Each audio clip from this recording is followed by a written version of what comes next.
Yoya. No. Wah, Fal. Dang rek.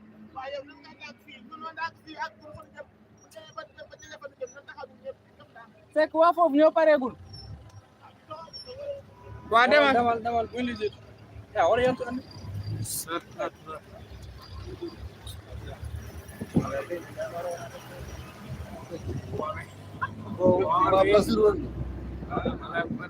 Kango. Hola, da corta.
noddiɗo hoto gonɗa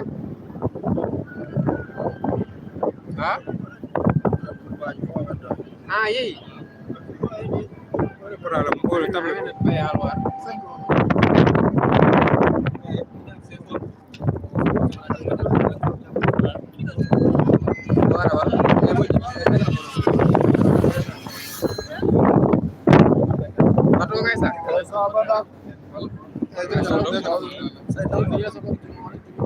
alam sono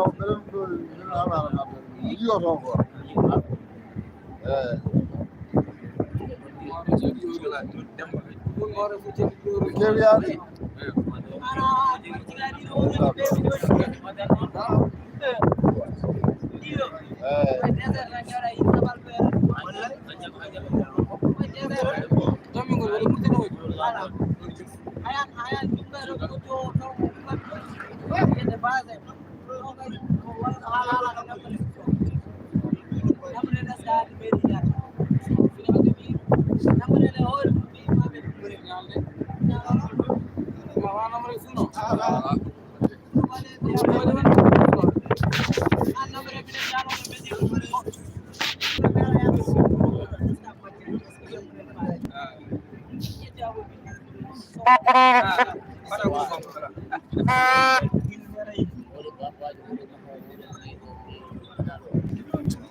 Halo. Halo. Halo.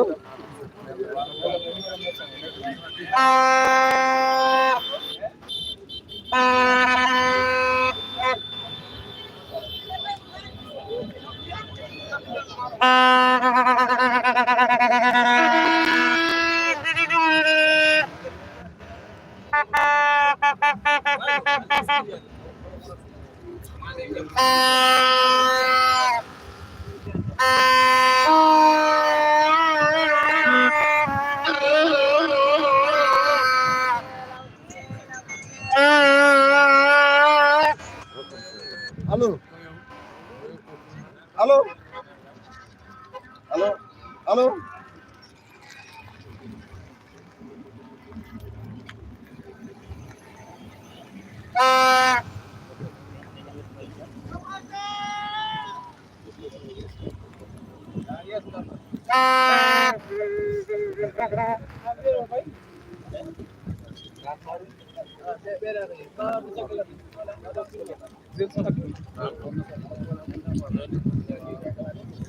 Gina lundu. Ya.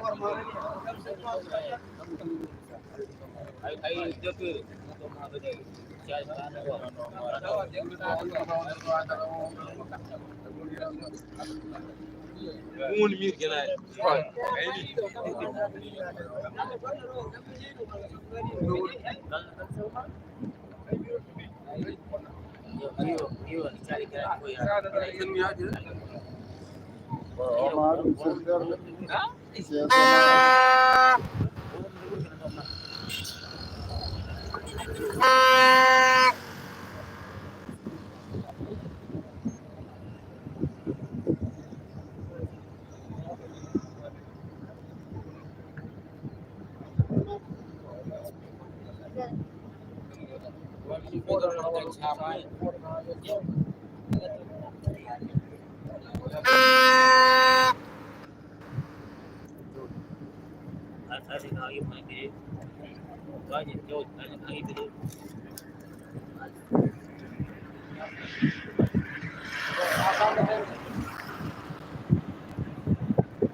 Allo allo ana debbiruji allo si Yep.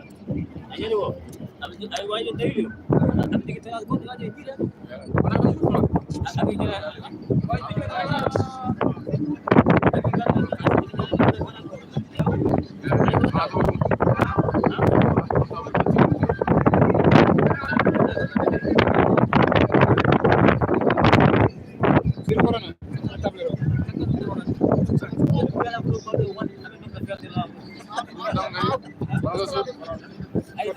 comme no virage ni hayno ko jimaadi waktu ko yes ayo aja taruh.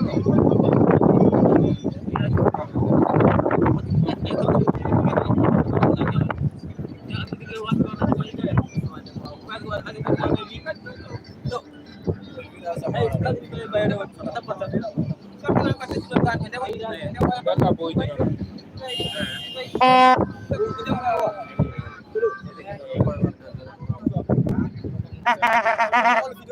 ha foto sa dañu video nana en set sa dañu foto mo ngi do digri al projet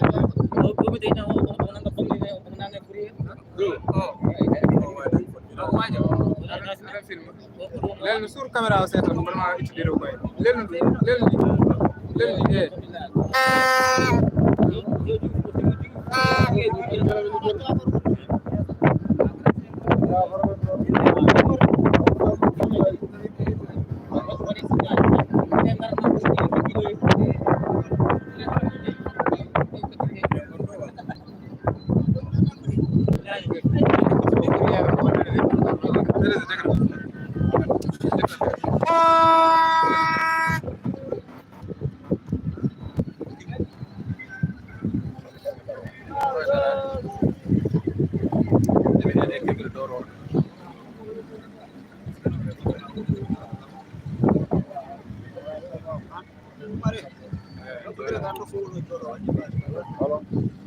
No, son de la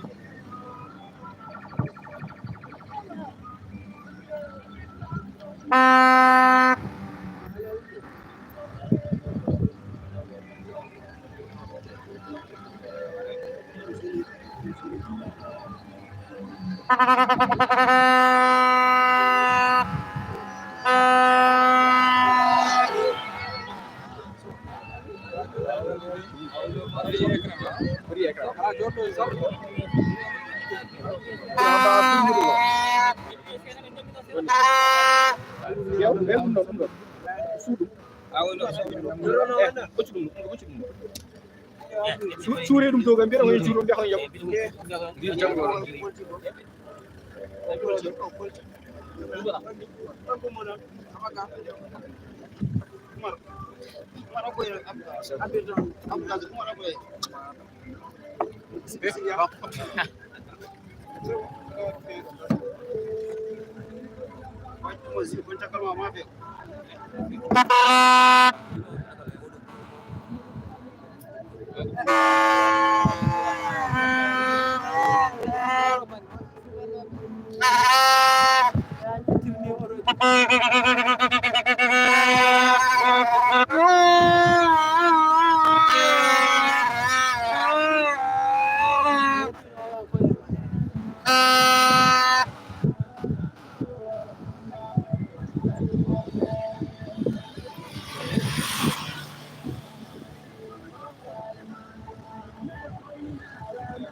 Wala la cere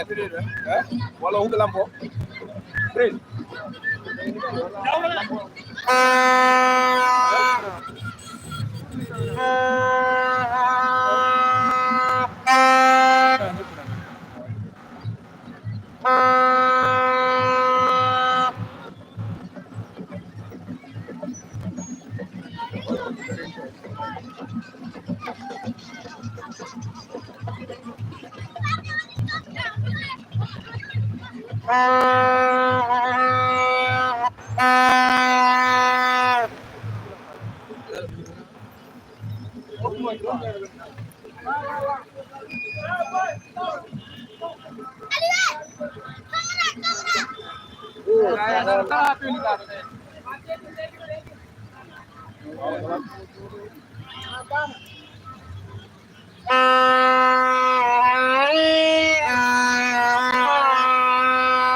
أعوذ بالله من الشيطان الرجيم بسم الله الرحمن الرحيم الحمد لله رب العالمين الرحمن الرحيم إياك نعبد وإياك نستعين اهدنا الصراط المستقيم صراط الذين أنعمت عليهم غير المغضوب عليهم ولا الضالين سبحان الذي سخر لنا هذا وما كنا له مقرنين إنا إلى ربنا لمنقلبون بسم الله مجريها ومرسيها إن ربي لغفور رحيم اللهم ربنا أنزل علينا مائدة من السماء تكون لنا وآخر ما يتميك وأبصرنا وأبقى المرسلين ورب انزل لي منزلا مباركا من خير المنزلين ورب انزل منزلا مباركا من خير المنزلين اللهم لطف بعباده يرزقني يسعى برقا من عزيز إن ربي لطيف لما يشاء إنه هو العليم الحكيم لا تدرك نفسا ويدرك نفسا إن الله عليم خبير وذكر ما يتلو ويذكر ما يتلى من الحكمة إن الله كان عليما خبيرا ألا يعلم من خلق وهو العليم الخبير اللهم اكرم من كل كريم واكرم من كل كريم واجود من كل جواد واخذ من كل عزيز واغرف من كل لطيف فصعد فمستقر من يقضي ويطفو أني خصم من الجن وسلمني وآتاني بحقك يا الله يا لطيف والف بنا من الصدائد وينجينا من المكائد كلها. الله لطيف بعباده يرزق من يشاء والقوي العزيز. اللهم صل على سيدنا محمد وعلى آله حق قدره ومقداره العظيم. إن الله وملائكته يصلون على النبي يا أيها الذين آمنوا صلوا عليه وسلموا تسليما. صلى الله تعالى عليه وعلى آله وصحبه وسلم تسليما. سبحان ربك رب العزة عما يصفون والسلام mama wakilo sayido biya bi cerno yani matere wakil sal o yar mala ko mama huwa kilo meylo loy ngan garda aida hersad holmo gonduda wiima gonduda ko yaari saybal baydi kumma tumsir birima gorko tawon mo ngal tigi wadi do ko wedda wadi do kadi gade mantini ene fada puli ko gondi gonduron do koy jam mahawar do woni bay kecel jam mbiɗo noon ceerno Djibril Souleymane wi mon bisimilla mon délégation mon nanna boɗo keɗɗa aadi hakkude ma Mamadou Hamad Coumba Djiry bisimilla on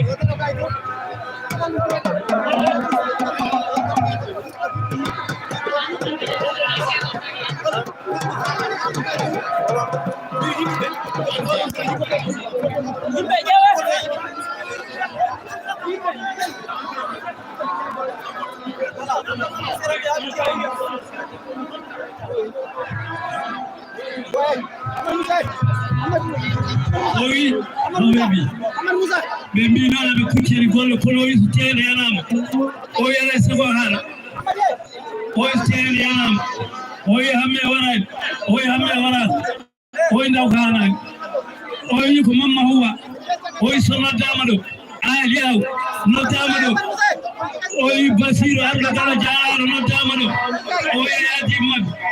o wi kamɓe conseillé ɗi o wi walla taw hawa heeɓi Coumba heeɓi o wi omo salmino o wi ala sogo waɗa ille mabɓe hunde ɗum noon jaggen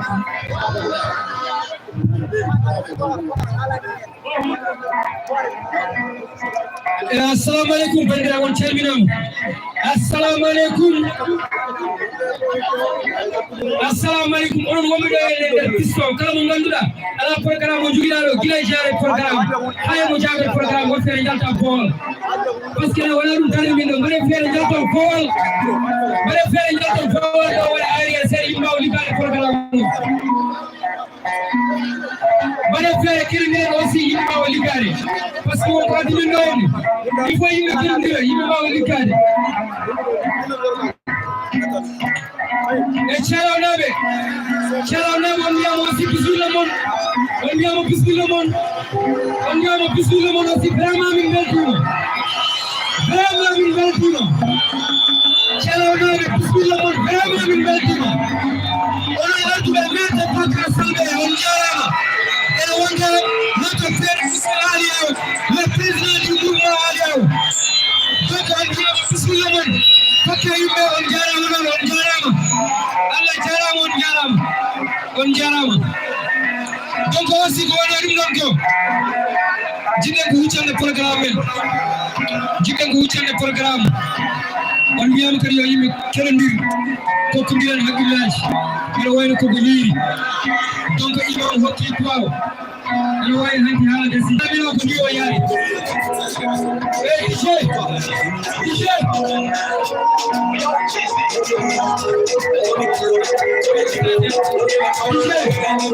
DJ Sabo jarama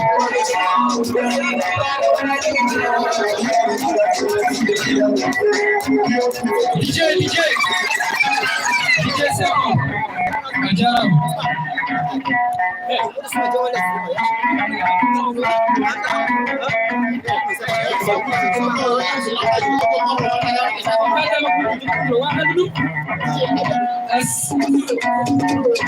Okay. DJ. Pardon aussi, bandiraɓe. Kadi aussi mbalodire. DJ, ha jogui seeɗa musique gonɗo ɗo oto. Pardon kadi min ñaagi o sabi Allah hokka men seeɗa. Donc kala mo ganduɗa ani toɗɓe nder ene wonɓe nder ɓe gandi wonɓe boowal e kadi ɗumen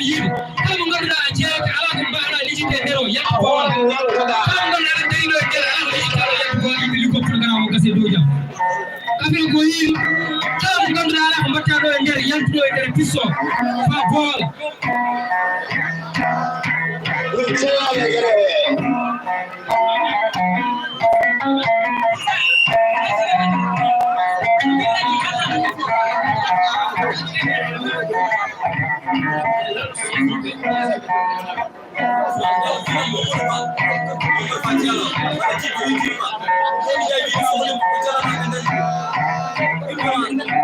okay, Jibiba Modi Jagi the Soda Mari Channel na be fere ganado.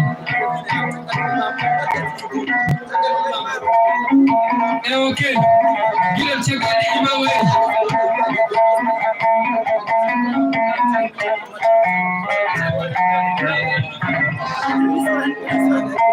Okay, ele give food al programme aussi.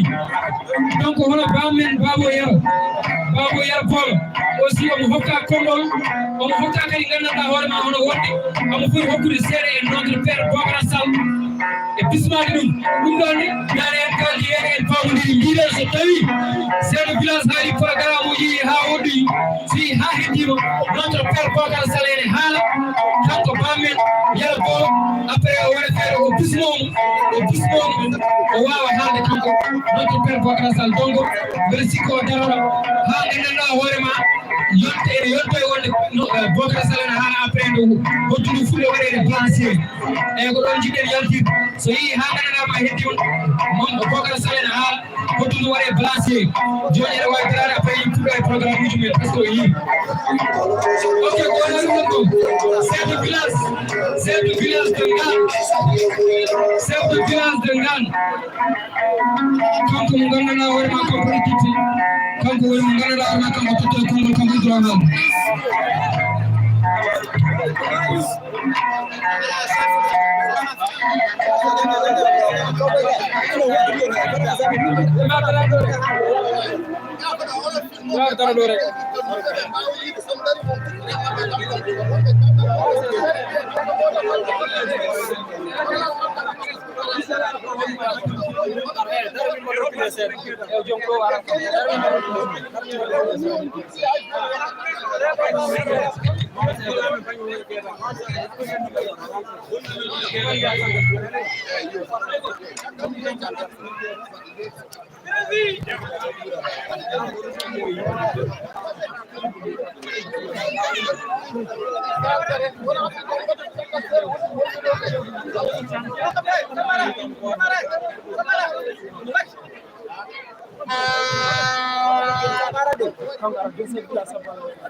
Kabanga ko wondo sira mo be moy kabanga na bona film na do tablo bona bona film na do assalamu alaikum bande ko terminam monjib en bi kadi aussi ko chef de village mo Ngane ko kanko hokka kongol kanko jogi droit kadi udditi hono odo programme mo gonde le dow mum donc o wi o salmini moni kala indi mum e yettode mum o wi eɗen jetta bandiraɓe o wi kadi aussi eɗen beltanimi o wi kaldi beltogol ko ɗon wawi haade woodi kono fuɗɗi kono alaɗo haade bisimilla moon e Ngane e diwan hay tana goto alana mon ɗo bisimilla moon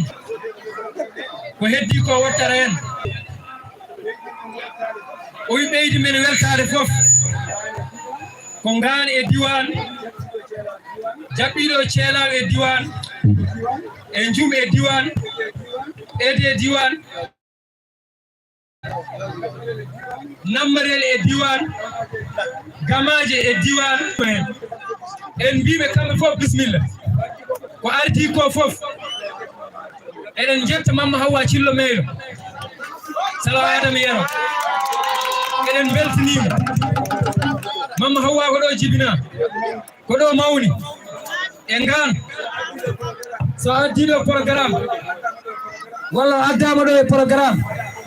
wala koko hani ko ɗo jeeya bisimilla koko babtan ko kanko foti bisma ɗo yimɓe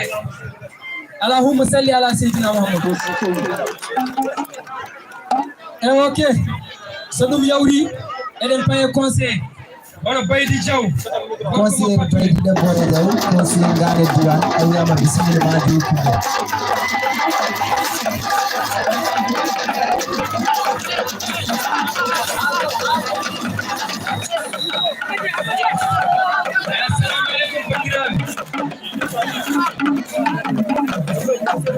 dendagal commune de Gamaji Gure Garde ɗe o salmini ɗum litre uji ɗi e conseil ji ɗi mbiyama bisimilla mum e wuuro ngo jeunesse aji kadi garɗi nooni ɗi en mbiɗuɓe kadi bisimilla mumen en beltinima kadi parrain men garɗo ɗo hande o en beltinima délégation jawɗo e makko fof dendagal bandiraɓe arɓe ɗo en jogui mum weltare oɗo ñalawma noon ko ñalawma welenma ko jeunesse de Ngane jeeyi o ñalawma kono jeunesse de Ngane kañumne e conseiller ji mumen e leader uji Ngane fof ƴettiri ngal ɗo jaɓɓal hay goto e mabɓe humpaka ɓe mbiya ɓen caggal Allah caggal sukaɓe mbiɗen caggal Allah caggal mabɓe caggal conseiller ji Gamaji fof caggal leader uji Gamaji fof caggal Harouna Alɗo Gara Diala caggal Cheikh Oumar Anne aɓen caggal mumen ɗum tagi aɓe jogui hen weltare aɓe beltiniɓe hen ha no fewi aɓe mbiya tan yo Allah waɗi hen moƴƴere yo Allah wallu kala wuuro kala jeunesse waɗire hono ni liggoroɗen commune o liggono guure ɗe ɗum noon ɓe beltini hen ɓe mbimon bisimilla mbiyama kadi a jarama no fewi ok conseil Baydi Diaw a salminama haala maggal woni fayde men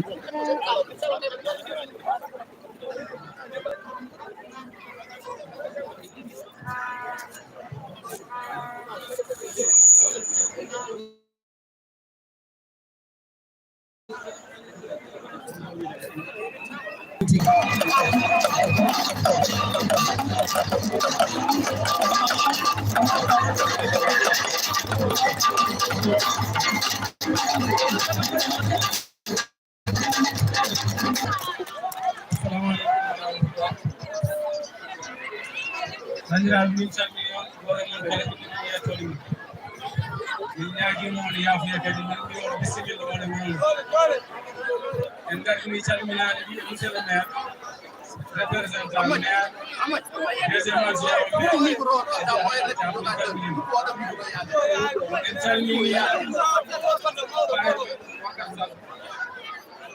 en calmini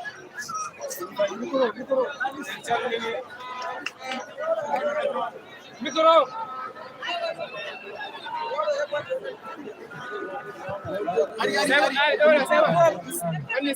voilà sur le niveau wanni ser grand wanni daroni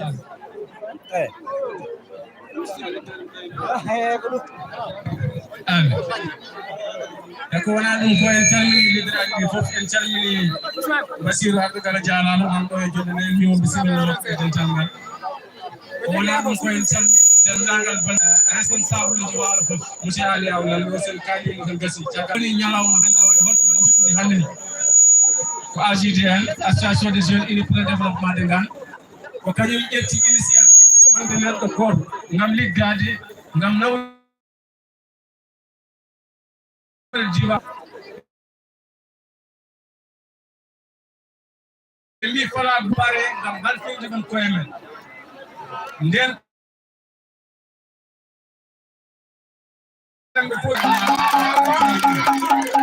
kono noon wona bokaji no foti ledruji dappade won jum holko ummini en yidde liggade diwan men ko yidde liggade commune men amin mbeɗi on cuuɗe onon kala ka responsable ka imam ka joom jawdi ka joom dañal ka joom gandal goto e moon kala amin mbeɗi ɗum jum ɗum noon min mbi on Allah jarama on jarama en yiɗan juuɗe ok merci Amadou Diaw a salminama a weltanama aussi wayno kanko wonno ɗo e wadde prestation makko aussi kankone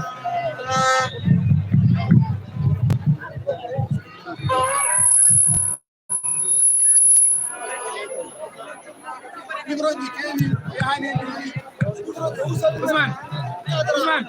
yow jaxale Ousmane didi jahandi quoi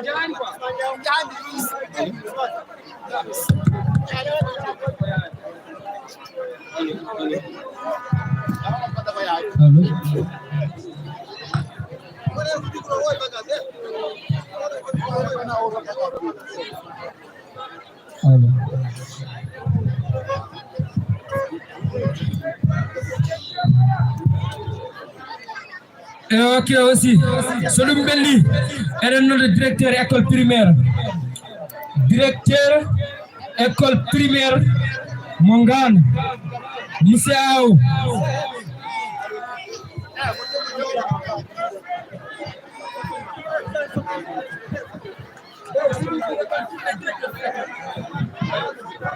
ok monsieur Aw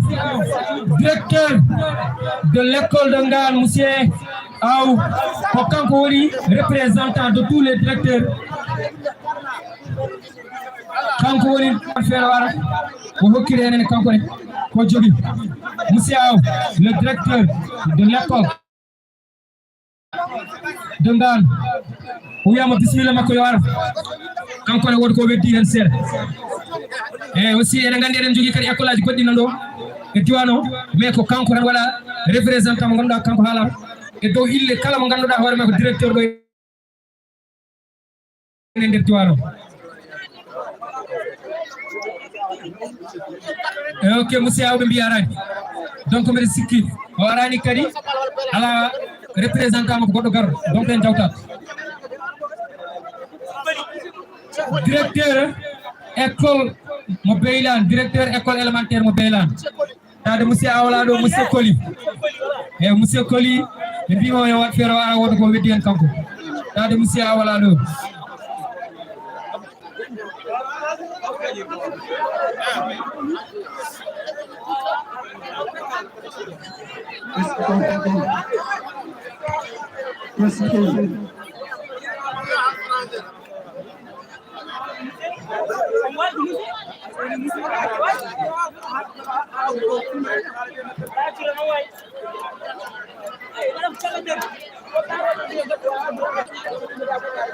Kali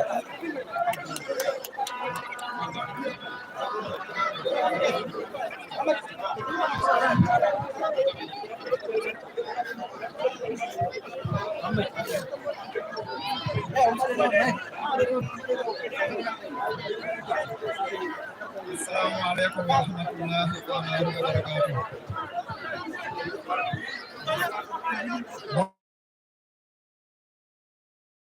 Bonsoir à tout le monde. Je me nomme Souleymane Koli, enseignant à l'école élémentaire Arifunda Beylane. D'abord, permettez-moi de transmettre mes salutations aux autorités locales de la zone de Gamadi.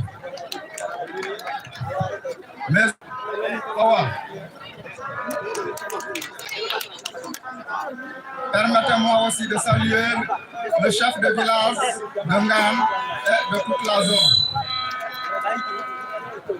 De saluer au président de la jeunesse de la zone de Ngane. Je suis là au nom de tous les enseignants de la zone qui sont absents pour d'autres événements. Nous sommes vraiment satisfaits de la journée. Ceci montre que la jeunesse de Ngam est une jeunesse engagée pour le développement de toute la zone. Nous saluons cette belle initiative, surtout qui honore à tous les élèves, parce qu'il faut préciser une chose, mais on ne peut pas primer tout le monde, on va choisir les meilleurs. Donc la journée d'aujourd'hui, nous sommes tellement satisfaits de l'appel de la jeunesse de l'histoire, de Ngam à Yarama.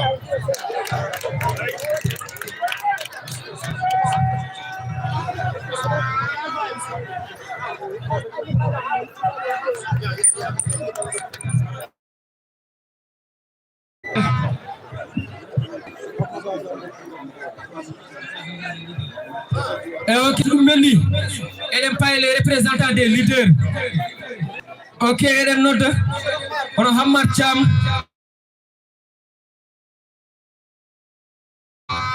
Adjoint maire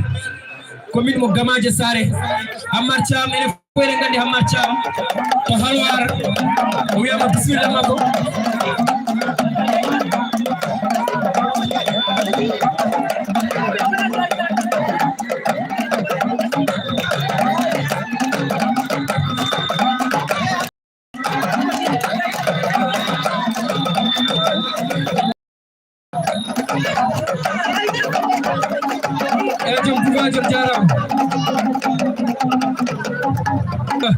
Ono Bamel Hamad Cham o salmini dentangal fof wi caggal yettuda wi be calmini dentangal e inde madame le maire Kajaraka oyo tardu seede mais o mone lawol oyi horo jofnudu kongol ne wawi taw yettima o wi ɓe calmini dendagal conseiller du commune Gamaje o wi goore mabɓe fof ko ponnoɗo ƴettuɓe o konngol haala kono aduna ne waɗi yondinade so haala inde maire nawri dendagal kala conseiller garɗo ɗo o wi ɓe calmini chef de village o ɓe calmini almami juma o ɓe calmini dendagal kala notable garɗo ɗo ɓe beltima e gollal sukaɓe gannaɓe e diwan mbaɗi o wadde fedde taw fedde nde ko yiilanade nokku o développement ɗum adi weldeɓe o wi kala sukaɓe e nokkuji ɗi ene waɗe mumen dañde dental taw dental ngal ko jiilotogal ɓamtare o wi feere nde ƴettuɗen nde ala dugo ala hare fof koko nanodira o wi maire Harouna Gallo Dialalo weltimi hen no feewi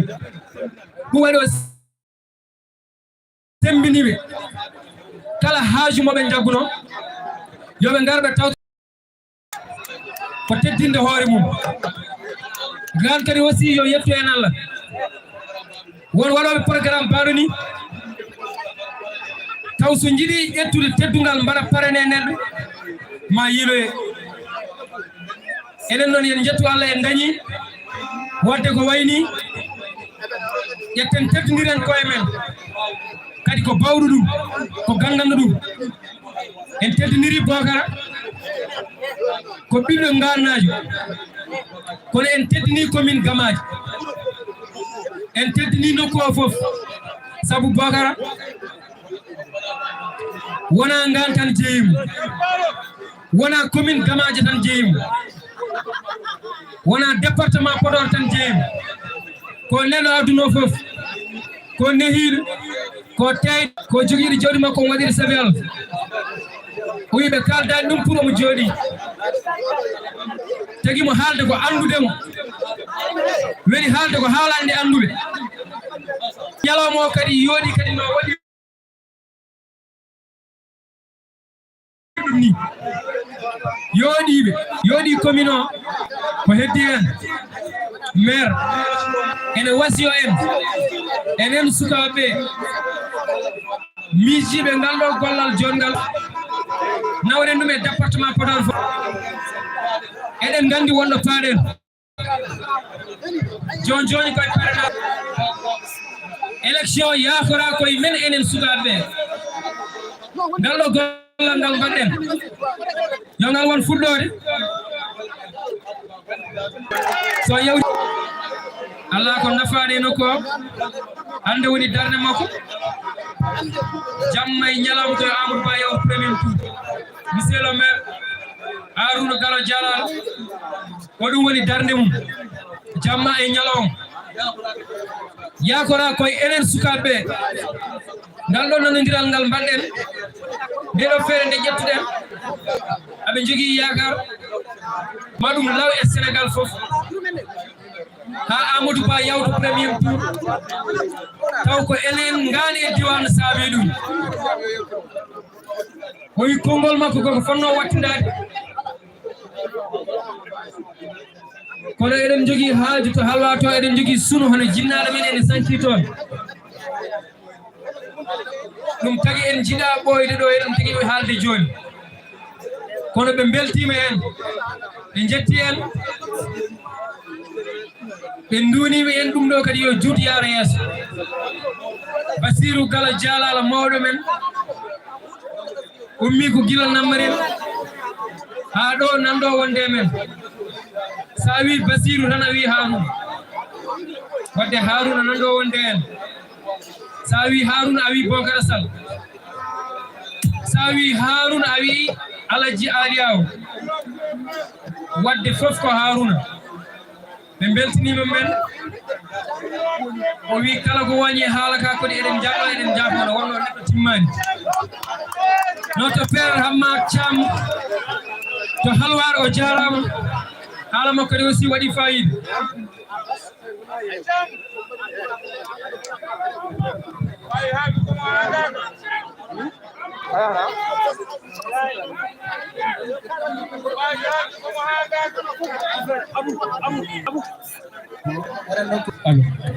ok o yeɗen dokka konngol hono Basirou Gallo Dialal ok o yo yaafima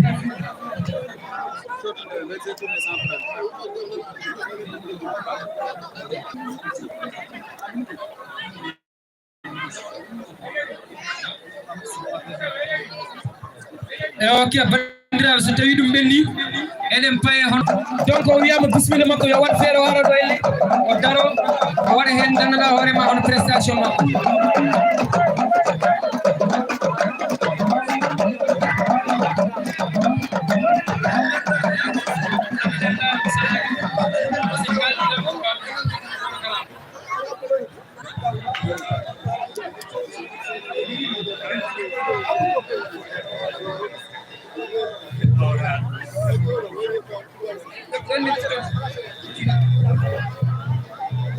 bandiraɓe ngan jam hiire mon labbude noon min dilla seeɗe nde wonno ɗo galle natirte ko damal ɗo noon ko nokku Harouna Gallo Damal kum wuri pelde Marti Moutar taniraɓe malal yerni o Thiamali Demba Doga kanko woni maire de la commune de Gamaje Sare tuba ko ngoto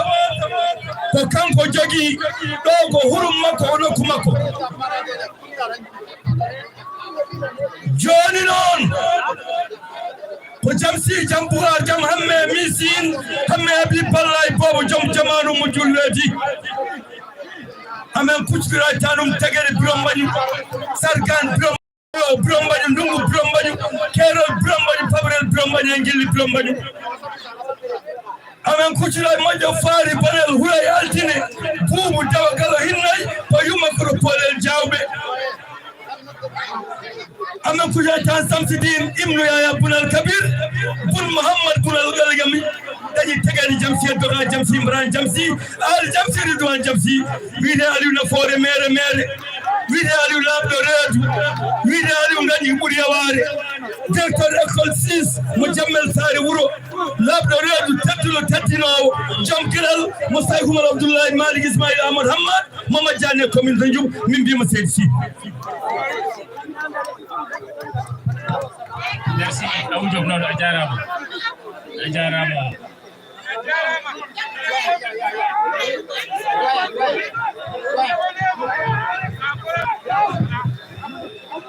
Abou Diop Allah jarama assalamu aleykum on bandiraɓe mi salmini hono Amadou Thiam adjoint au maire de la commune de Gabaji Sare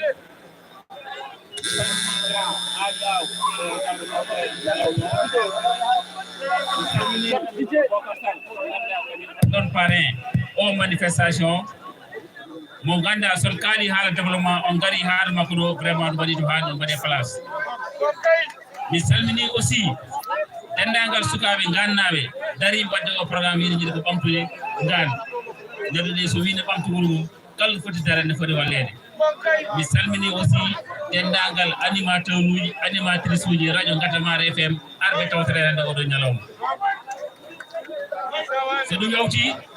commune Ndioum e commune Gabaji Sare ko gotum par ce que hande leydi commune Ndioum nan ndere Gabaji Sare leydi Gabaji Sare nan commune Ndioum ɗum waɗi ko wiide commune Ndioum e commune Gabaji Sare ko gotum Allah waɗi kadi maire uji hakkille mabɓe ko welama woni hen ko ɓamtare woni hen ko cehilagal woni koye foof kala ko jiiɗon Cheikh Oumar Anne mo jiiton Harouna Galla Dialal rutti ɗum hono Bocar Sall aussi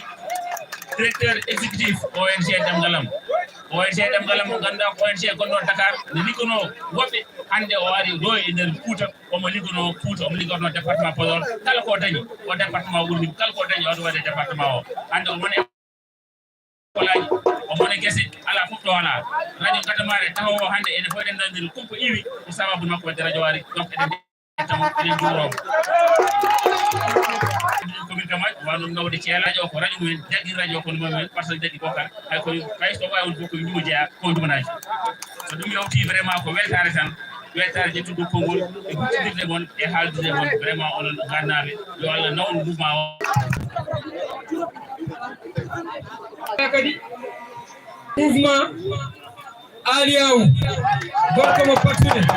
donc eɗen mbiyamo bisimilla makko te aussi ko waɗa ɗum ɗo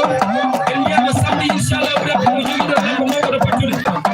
en mbiyamo enen fof kadi en noddama toon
darade ɗo e ngendi men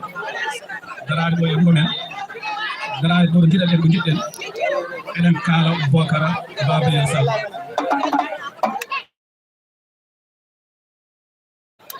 nde tawno ɗum ɗo hay neɗɗo o ko timo honko togata ɓalɗu makko so yiɗi ɗum ɗo foti weltade min Aliou noon hande mbiɗe welti te Allah o ina seytude e welti nde tawno neɗɗo so woni giɗoma walla woni giɗo mum sa yi waɗanama hunde teddugal ngal woni rawol sa wona hasida welto ma jaafoɗon no hunde puɗɗomi ɗo salminde nan ɗo woni maire Amadou Thiam gara Amadou Boyen Abdoulaye Dori en tan ma jaafoɗon kono ko weltare heeɓimi tan jaami mburloymi paami ko Bocara e ngal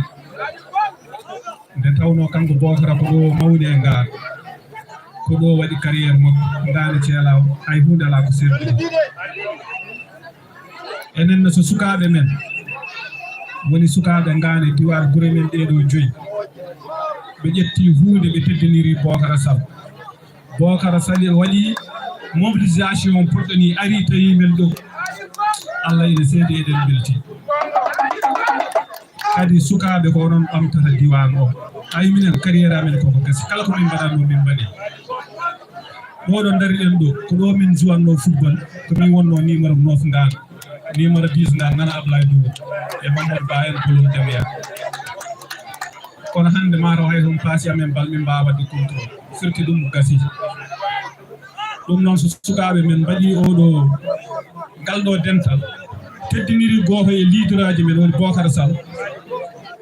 eɗen belti hen min togoram nana galle Bocara Sall wiyete ko aadi aw inniri ɓiɗɗo ɗum noon innirɗomo ɓiɗɗo so waɗanama teddugal bawiɗagal to min hande sukaɓe gannaɓe gandi min aali awo mbiɗa welti Allah ene seedi mbiɗa welti kadi ɗum ɗo ko enen ndendi ɗum ɗo ko enen ndendi minne man waɗi hen ballalam e sukaɓe ngaar e sukaɓe diwan par ce que ko hen jeeyaɓe neɗɗo ko jeeya neɗɗo woppata ko jeeyi neɗɗo jaggata ko jeeyi ha tiiɗi comme no mbaɗɗon ni jagge e ko jeyɗon o ha tiiɗa jaggene commune Gamaji ha tiiɗa jaggene Cheikh Oumar ha tiiɗa jaggene Harouna Kala Dialal ha tiiɗa jagge e Bocara Sall kadi ha tiiɗa e tawɗo neɗɗo tawi omo nafa ko nafowo ɓuri woppo yaha jaggu ha tiiɗa Bocara Sall ko nafowo jaggeten ha tiiɗa ɗum ɗo ko enen jeeyi ko mbatten samti garowo ko enen jeeyi mbaɗanten tan ko waalo ngo fof ko yen tine ko yen gande ko yen jagge sukaɓe men mbawa ɓamtade so arde Bocara Sall aali aw tinat Amadou ko tinat Amadou Thiam tinat goɗɗo leader gonɗo ɗo tinat minen ɓeeɗo min majjodiraɗe minen jiidi yumma e baba onon sukaɓe ɗo to majjodire jiide yumma e baba keedon caggal amen min balla moon ko onon tan min ballat goto e amen fof carriére mum koko gasi ko Allah hokki amen seeɗa ko yo Allah hokku on ko ɓuri ɗum barke rasulu sallallahu alayhi wa sallam ko Allah hokki amen seeɗa ko yo Allah hokku on ko ɓuri ɗum barke rasulu sallallahu alayhi wa sallam sikki ala eɗen belti enen mbaɗi hen min mbaɗi hen ko poɗɗen wadde sukaɓe e ngar inchallah en calmini noon en juurima kadi en beltima kadi eɗen jeeyi oɗo diwan ko moƴƴinam ɗum ko yooɗinam ɗum ɗum noon tinnoɗen jiiden yumma e baba mbasen majjodirde liggoɗen ɓamten diwan men wassalamu aleykum rahmatullah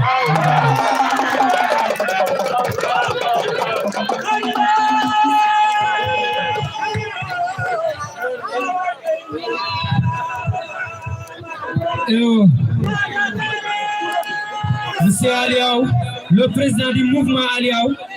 on salminama kanko e prestation makko hokkirama ko vraiment min beltimo no feewi no feewi no feewi waɗi fayida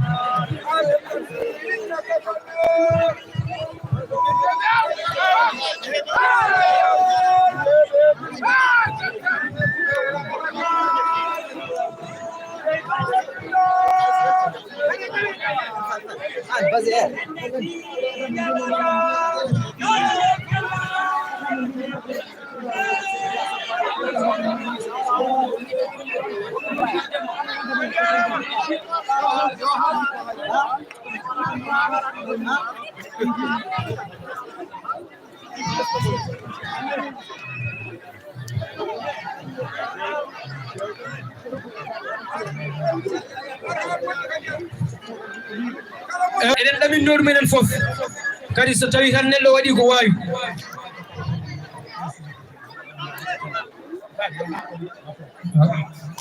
ok hono maître Aliaw le président du mouvement Aliaw gorko mo paturi so tawi o ari ɗo en e nder ngal hannde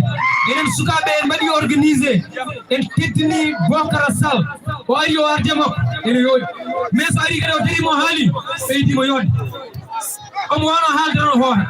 mais ƴeew o hokki sukaɓe ɓe gannaɓe e diwan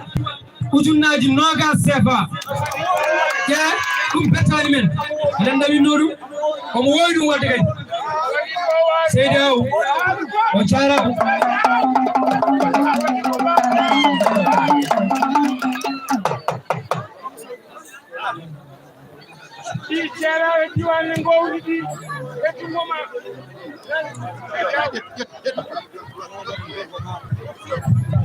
bandiraɓe silaɓe ma jafoɗon noon eɗen jogui ɗo nenal goral ɗon nenal bam men tani men Mama Siré Diaw ko wonmonidi représentant mangu nanɗo o hewano wasde ko wayni go kono hande mangu naati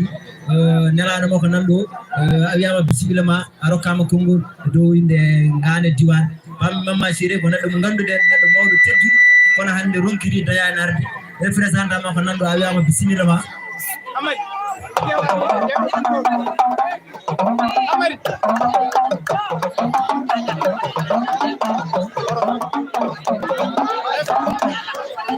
eyyi no waɗanni no Allah niwrit min ndi wari kono mon caggal to e wenno micro o yaari ha ronere dijo rokkama micro sans fil o laaji coro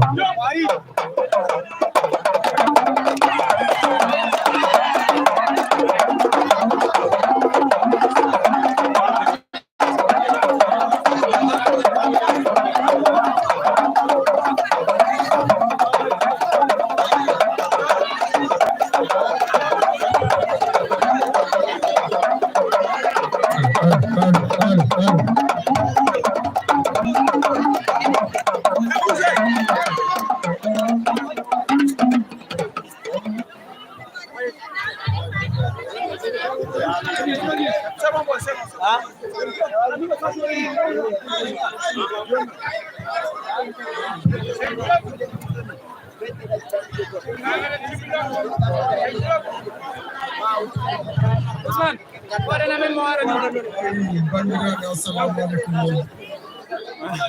Rango mere yabo do.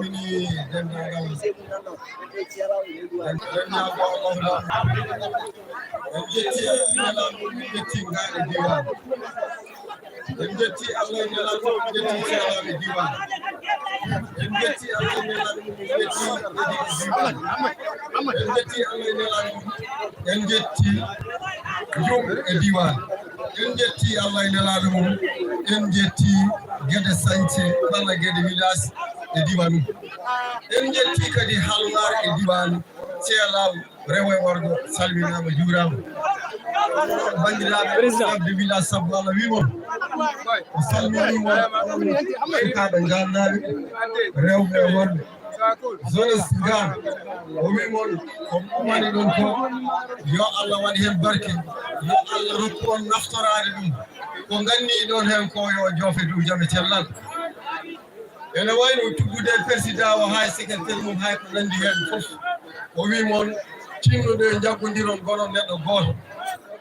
tinnude jaggodiron gonon neɗɗo goto hande ko oɗon goni yontaɓe diwan o ko oɗon goni nawroɓe diwan o yeeso ko oɗon goni ɓamtoɓe diwan o ɗum ɗo gila e diwan ko ardi fof mi yetti Allah e nelaɗo mum mi yettimon mi yetti Allah e nelaɗo mum kadi mi yettimon mi wimon tinnude kala ko oɗon mbaɗa ƴeewe ko waɗi importance ko nafata mon ko jaggon ha tiiɗa kala ko nafata mon ndewe hen kala koɗo moƴƴina mon gabbuɗe hen ko ɗum min jiɗi minen amina caggal Allah e nelaɗo mum e caggal mon amin caggal Allah e nelaɗo mum e caggal mon enen gondi hande e janggo so ɗum yawti kadi mi yetti Allah e nelaɗo mum mi yetti maire Gamaji Sare Haruna aɗa wiyete en jetti Allah e nelaɗo mum en jetti adjoint makkuji fof en jetti congéji ɗi koɗo ɗon bandiraɓe mi ñaguima Allahu lamɗo nde Allah tinnote Bocar Sall woni e muɗum fof Bocar ka moƴƴo Bocar ka dimo ka neɗɗo jalɗuɗo e nder yimɓe he kala hande jiɗɗo kayite nder Gamaji sa ari a fewdat Allah kadi ne seedi golle ma ne jooɗi ne feewi yo Allah wande yo Allah wande Allah jarama on jarama bandiraɓe haala weɓani on jallo oɗo jafto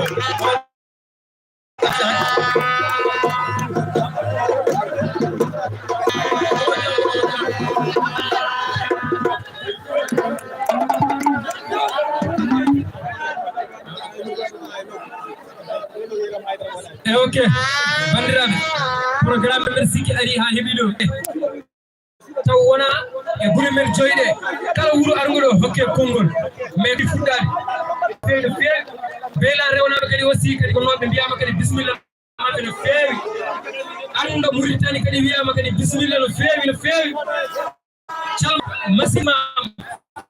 dembe naaɓe kadi bismama kala dendagal wuro arngoɗo mo ganduɗa kadi min kala en ɗo inde mum amin ñaagui yafinde wonno neɗɗo tuma wona fof mbaɗa wande donc huttunaɓe kadi mbiyama bismillah ceelawnaɓe kadi mbiyama bismillah ɓe garde une forte délégation ɓe garde hono maître Bocara Sall kamɓe min mbiyama bismillah so tawi ɗum yawti kadi en mbi bismillah koppenaɓe hono maire men kadi yummen haw Hebija e délégation mum wiyama bismillah so ɗum ɓenni eɗen paye prestation des rapports donc ko gonɗen e dow mum ko eɗen jogui sukaɓe mo ganduɗa ɗo e diwanoɓe jeeya koɓe artiste aji koɓe rapporeuji kamɓene kadi wonkoɓe gone e dow mum donc eɗen noddaɓe ɗo goto mabɓe fof kadi waɗa kala e son mum wona hen kadi ko foti wadde hen ko e Mungu waynaɓe kadi aussi mbiyama bismillah mumen Mungu waynaɓe kadi calminama mbiyama bismillah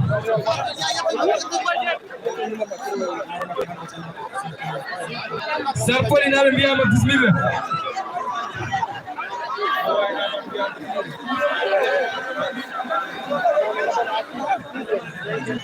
ok Kadjaraka adjointe au maire de commune de Gamaje Saré Kadjaraka adjointe maire mo commune Gamaje Saré o wiyama bismillah makko ari ɗo henne e nder ngane e diwan o ari ɗo henne kadi e nder programme o mon ɗo jooɗi o wiyama bismillah makko ko kanko hokkare konngol Kadjaraka adjointe maire mo Gamaje Saré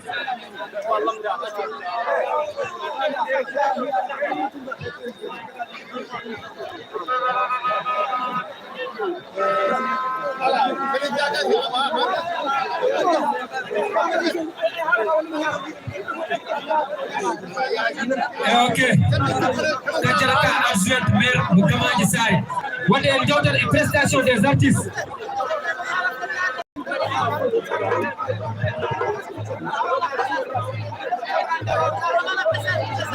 Babs Boy to bakkude joga ko programme kadi yimɓe goni e dow mum par ce que won wonɓe ɗo ɓe ganduɗa ko fonɓe haalde kala garowo ene kala son ko son loro kalata dimension goto yimɓe jaw so min nodduno dans 2 minutes aran ƴeewe suka mbiɗo ko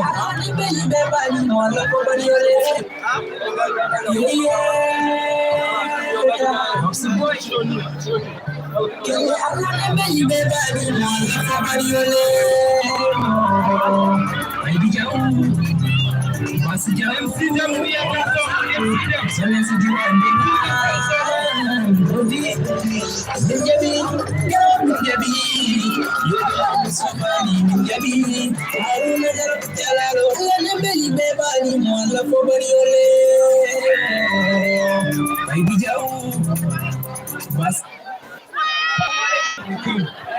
Assalamu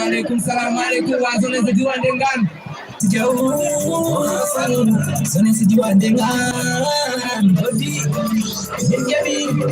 menjabi sofani menjabi jalan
Colombia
Okay,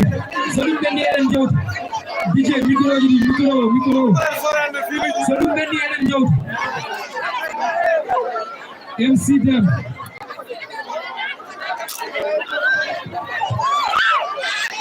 MC Dem.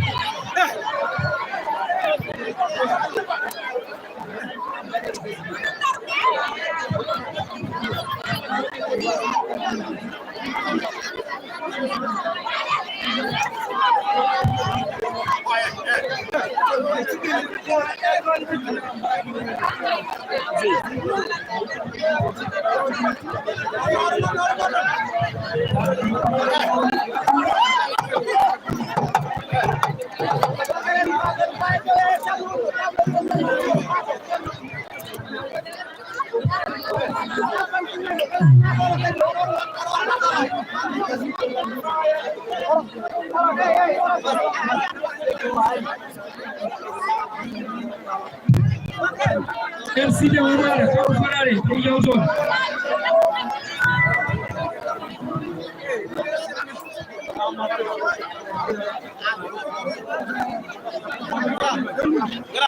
Pardon, rende fili yi way la. Ko gal pour mom. Samedi.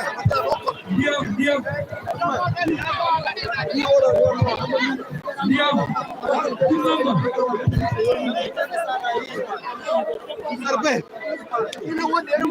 Ala galangule wi. Aroga.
Gatamare TV et Danemayo TV.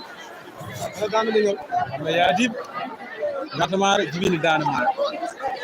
wonama ha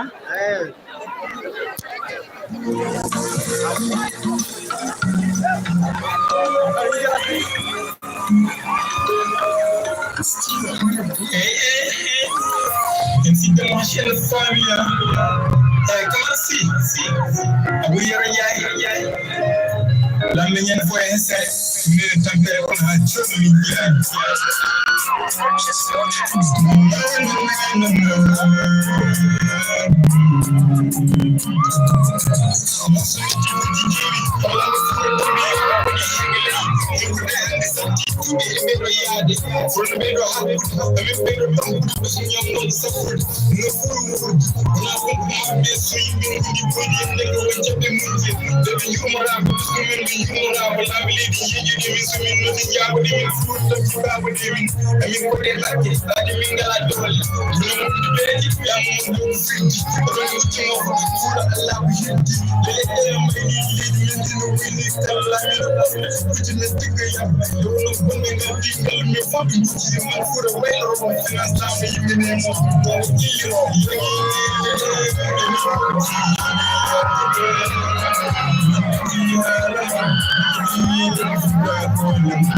Okay, MC them Ajarama, Arelsanam aussi. DJ micro. Okay, sunu yawri eden paye on adi yanko be leñol to sabwal adi yanko be leñol sabwal so pari en wuta glisso napurajo adi yanko be leñol sabwal so pari yimbe wuta glisso napurajo donc ça autant pour tade affaire be ngam affaire ko yi Comme une caméra projecteur. Le fil aussi projecteur là. Normal. C'est normal. On a un balai.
Thank you. yiɗi haalde ni wona wawde haalde wona kanko fewndiraɗo ñaagi wona ko noon emen ɗo ujunnaje sappo min tottimo kokon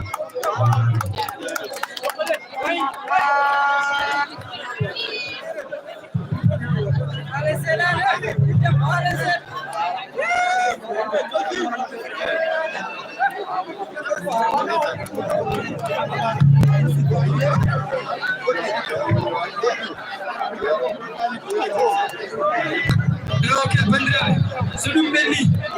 paɗen koye remise des prix woni holɗum en kala ɗum kadi aussi e pulaar sakkusaji ɗiɗo jooɗiɗo en ne waɗi matériel uji mum kaye e kala ko yadanno hen e kala ko gandanɗa hoorema élève foti jangguirde nanɗo e nder sakkusaji hen gila CM2 ha CI kala classe ene waɗa choisi meilleur élève mo ganduɗa jangde mum ɓuuri heptinede e nder classe mumen ene jogui ɗo sac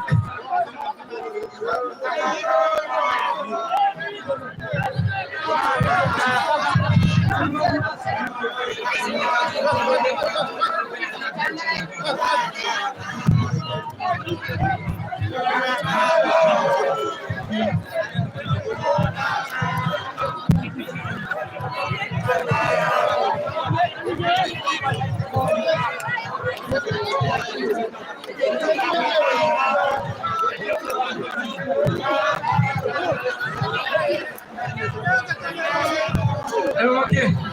so ɗum menni tan ko yiri kadi eɗen jogui programme uji goɗɗi ɓe mbi directeur mo beyɗan ay funde yo ar après o totte sakusaji ɗi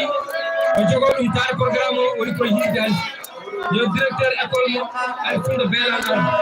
ko haalde élève aji ɗi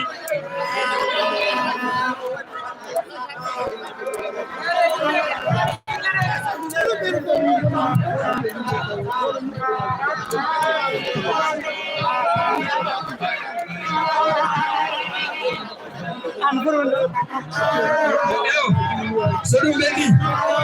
affaire sakkusaji ɗiɗo minen waɗɓe organisé ɓe kala jeune jeyaɗo e duwan koye organisation jeeya mais sakkusaji ɗiɗo ko maître Bocar Sall kanko waɗi ɗum programme ko kanko kadi yaltini ndeɗo yiyande o noddi amen ene nder hen min kaldi o wi yomin ƴeew ɗo e diwan o e guri joyɗe e école aji ɗi gila CM2 ha CI kala élève mo ganduɗa ɓurɗo heptinede woni mo ganduɗa mo jangdi mo ɓuuri heptinede e nder classe men waɗe remise e prix ji ɗi ɗum noon ko hettaɗen jeunesse mo rollogo ɓe mbi ɓe kokki hen ujunnaje CI Aissata Seydou Diop Ngar école CI classe septe Maymouna Amara Wat C1 Fatoumata Mama Sy C2 Ousmane Sy CM1 Soda Sow C2 Adama Ali Aw école élémentaire Ay Funda Beylan C1 Moussa Amadou Diabo C2 Aïssata Moussa Dem CM2 Jamel Sy Koungo Ndongo école élémentaire Sabwala CI Amadou Abdourahmani Diaw CP Adama Seydi Sy C1 Aoba C2 Dieynaba Ousmane Dem CM1 Tidjani Moussa Diop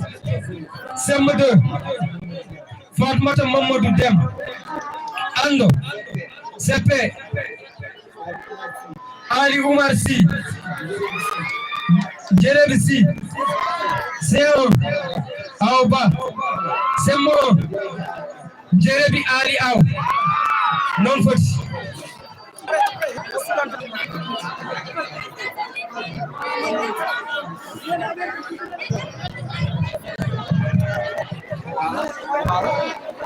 assalamu alaikum bandira haalmimi rek ñaago Allah kala baaw hande eɗen ndendi adduɓe o welani hade adduɓe o welani noon woni ɗumɗo koye mumen en gerti juuɗe kala mo ngannduɗen Allah ene rokki ɗum foofa eɗen gerti ɗum hoore ma won Allah kadi duwan o heddi ko en gertima ena ceela o ardi ɗo en mbi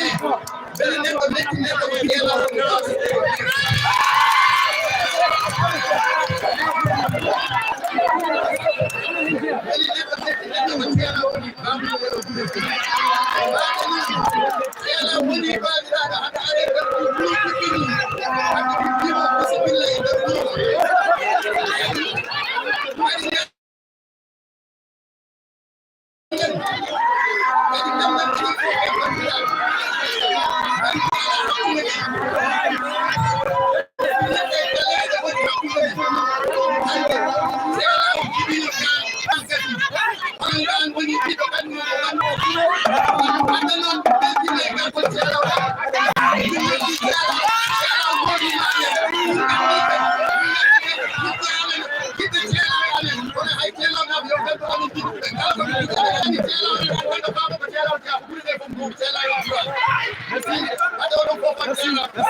on calminama bandiraɓe aussi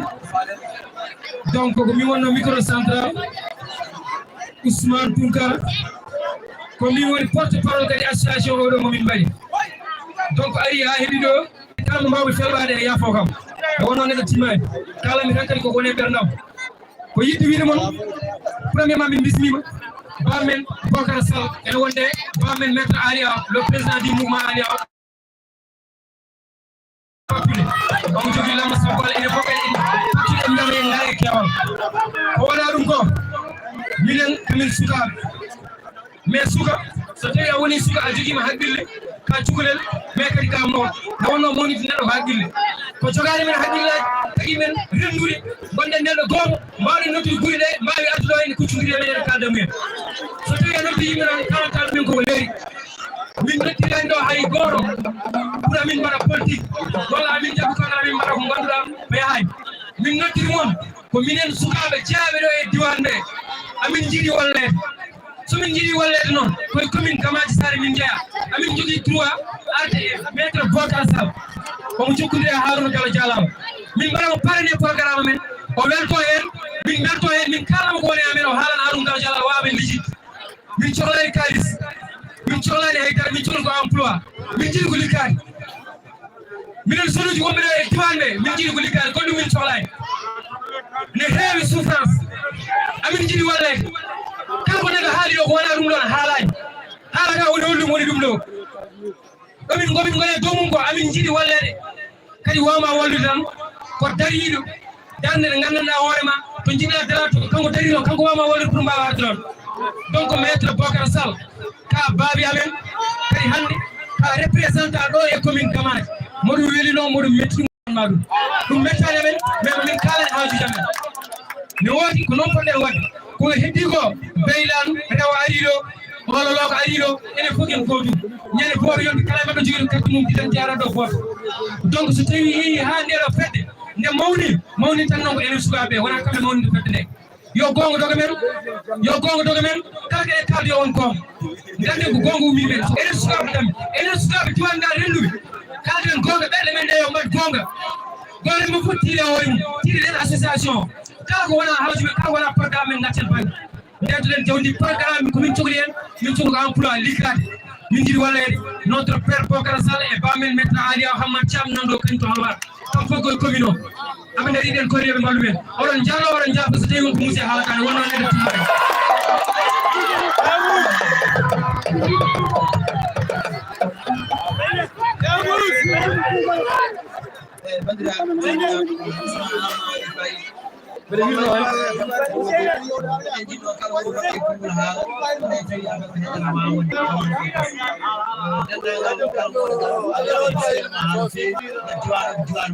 e kala conseil gonɗo jaari koni gama a wiyama kadi bisimillama ɓe mbaɗi ɗum fof résumé ɓen ɗiɗo koni ko non hono bamen Amadou Wat bismana kala mawɗo gandu ɗo conseil gonɗo arokama kono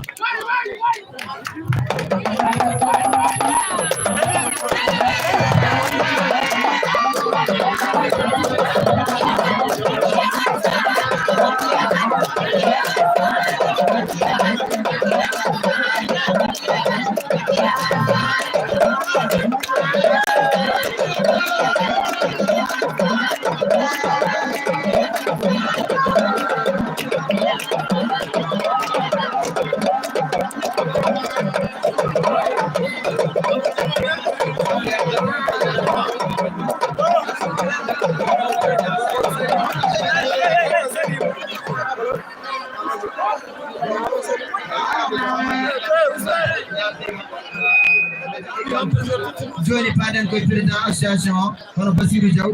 kanko jogui parole fobbanamo kelle kanko woni président ganduɗa warma ko renti ɗo foof hono Bassirou Mama Siré Diaw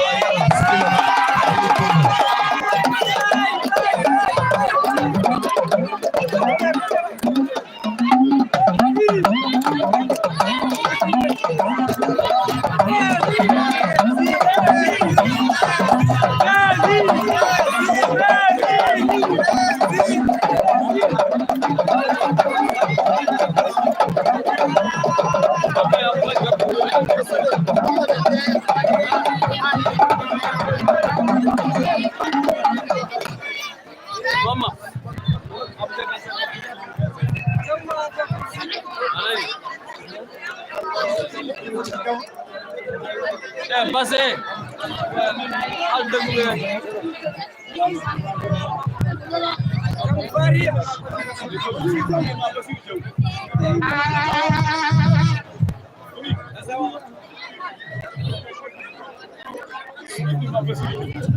Assalamu alaikum wa rahmatullahi wa barakatuh. Bismillahirrahmanirrahim. Monsieur le maire de la commune de Gamadi Sara, monsieur le représentant du maire de la monsieur le conseil, monsieur le chef de village, monsieur le chef religieux et coutumier, chers notables, chers concitoyens, chers amis, chers jeunesse de la commune de Gamadi Sara, chers jeunesse de Ngane et Douane. C'est avec une immense fierté, un profond sentiment de gratitude, je me tiens devant vous aujourd'hui pour inaugurer l'association des Jeunes Unis pour le développement de Ngane et Douane. Cet événement marque un tournant décisif dans l'histoire de nos villages et témoigne de notre volonté collective de construire un avenir meilleur pour nous et les générations à venir. Permettez-moi tout d'abord de souligner l'importance de cette association. En créant l'association des Jeunes Unis pour le développement de Ngane et Douane, nous avons décidé de prendre notre destin en main, d'agir de manière proactive pour améliorer les conditions de vie de notre communauté. Nous avons réuni autour de nous des femmes, des hommes, des jeunes, des compétences, des savoir-faire variés et animés pour une même ambition, celle de faire Ngane et Douane un exemple de développement dans notre commune. Mais nous ne sommes pas seuls dans cette occasion pour exprimer nos plus sincères remerciements à toutes les bonnes volontés qui ont soutenu la création de cette association. Votre engagement, votre générosité, votre soutien inconditionnel ont été déterminants dans la concrétisation de ce projet. Sans vous rien de tout, cela n'aurait été possible. C'est un maire qui a apporté sa contribution précieuse à l'organisation de ce lancement. Votre présence parmi nous aujourd'hui nous honore et témoigne de votre engagement envers le développement de notre commune. Votre soutien continu sera essentiel pour la réalisation de nos projets à venir. Enfin, je voudrais remercier chaleureusement tous les membres de cette association, ainsi les bénévoles qui ont consacré leur temps, leur énergie à la réussite de cet événement. Votre travail acharné Votre détermination sont les moteurs de notre association. Et nous sommes fiers d'avoir une équipe aussi talentueuse et engagée à nos côtés. Chers concitoyens, chers concitoyennes, nous sommes à un moment charnière de notre histoire. L'association des jeunes unis pour le développement d'Angan et Douane est née de notre volonté collective de changer les choses, pour construire un avenir meilleur pour tous. Ensemble, nous avons le pouvoir de transformer nos villages et de bâtir une communauté forte et solidaire. Une communauté forte, solidaire et prospère. Ensemble, nous allons œuvrer pour l'amélioration des infrastructures, l'accès à l'éducation, la création d'emplois, la préservation de notre patrimoine culturel. Et bien d'autres initiatives qui contribueront à changer la donne et à offrir de nouvelles opportunités à nos concitoyens. Au nom de l'association des jeunes unis pour le développement de Ngan et Douane, je remercie du fond du cœur pour la présence du consacré, de votre soutien indéfectible. Votre confiance nous donne la force d'agir et nourrir notre détermination à faire notre association un modèle possible. Je vous invite dès maintenant à nous rejoindre, à vous engager activement à nos côtés, car ensemble, nous avons le pouvoir de réaliser de grandes choses. Je ne saurais terminer mon discours sans remercier M. le maire pour son soutien qui a grandement contribué à la réussite de cette journée mémorable. Merci, que Dieu bénisse nos villages et notre commune. Vive l'association des jeunes unis pour le développement de Ngan. Vive notre belle communauté. Je vous remercie.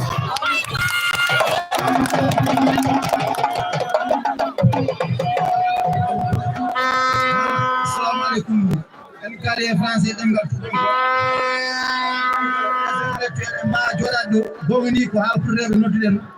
intellectuel parce que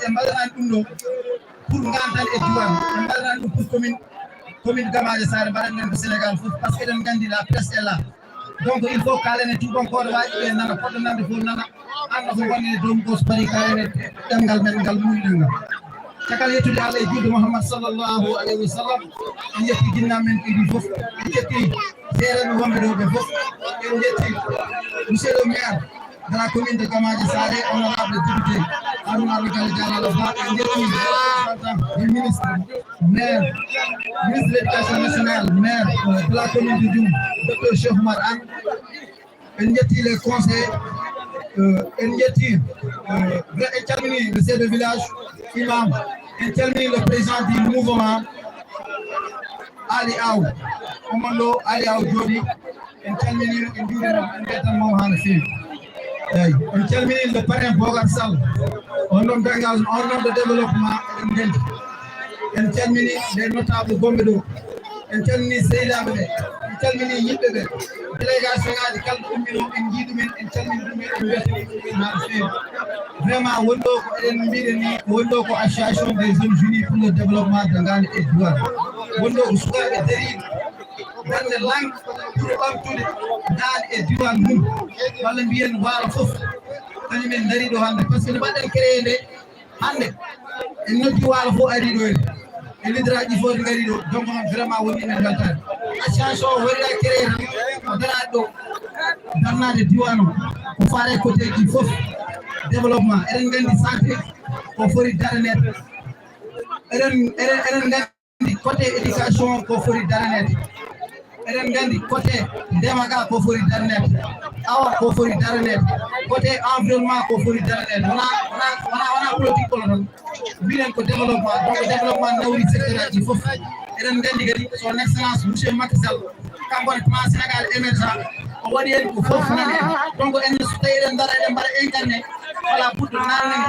secteur aji ɗo fof ɗum ɗo wawa ɓamtude Douane ɗum ɓamtare leydi ɗum ɗon noon min jooɗi ndeɗen yiyande nde minen sonen so fof min ndenndi min goni neɗɗo goto comme no mbiɗon ni par ce que hannde min gonɗo min mbaɗini gueɗe ko mbawi min hannde sabbala ndiyam kono ko jeunesse e Ngan foti mino fof gonɗo hollitde mon darde amen hollitde mon yiyande amen hollitde mon darde yimɓe ligganade Douane min mbaɗi bureau fonno waɗede fof waɗama alhamdulillah en jetti Allah en jetti Bocar Sall par ce que nde mbaɗɗen ɗum ɗo nde so tawi on jii hannde wayini so waɗama partagé ko kanko hannde caggal Allah e dalaalo ko kanko par ce que nde noddudemo nde bidamo en bari no parene kanko ne o wi ko jeyaɗo e ngan walla jeyaɗo diwane Thielaw jeunesse so tawi waɗi kam parene force wanga wona politique wona haydara ko ennam ko tiiɗam kadi ko neɗɗo développement minen ko développement min garato so tawi an nodde développement noddata ko neɗɗo développement donc ɗum waɗi min noddima en kanko ne vraiment o ari o nordima e fayidagal makko e conseil ji fof adjoint maire premier adjoint maire deuxième adjoint maire Amar Thiam kam faade noon jooɗi ko bamamen donc vraiment ko weltare ma teddu noon jooɗaɗo ɗo hannde haala wona haaluɗi wonno noon haala wona hunde wemde kono so tawi ɗi ɗum ɗo tan mo gandu anni o fof joofi l' essentiel min darani ko diwan o te ɗamin mbaɗa appelé kadi à tous les villages environnants nomi darro mbaɗa créé des jeunesse paɗi ni par ce que tawi jeunesse o darani diwan o ɓamtotako so tawi a joguima leader hannde hayso ko président jibinama ɗo e Thielaw tant que jeunesse darani yiɗani ɓamtu diwan mum ɓamtata donc onon jeunesse ko onon darto goto fof yiɗana hoore mum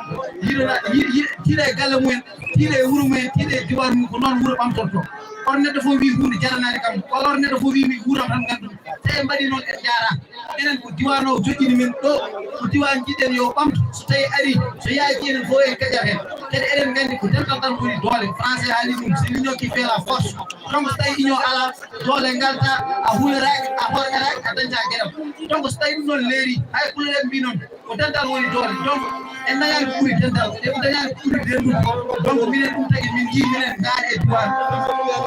fof min gari min den pour yidde waɗi ɗum ɗo lancé oɗo journée hannde pour hollinde mon kadi engagement min paari kala neɗɗo développement waɗoɗo yiyamko en tant que leader politique walla ko wawi wadde fof seeɗen mbawi liggoɗade e développement ɗum ɗon min calaki min mbiyiraki en hay goto kadi inchallah so Allah jaaɓi tagaten en mbaɗini min liggode par ce que amin gandi daron noon ko sukaɓe amin gari ko sukaɓe daron noon sukaɓe ne jiɗi darane sa dañi a yii daraniɗo hannde kadi moƴƴo daroɗa tinnoɗa mbatta men hakkille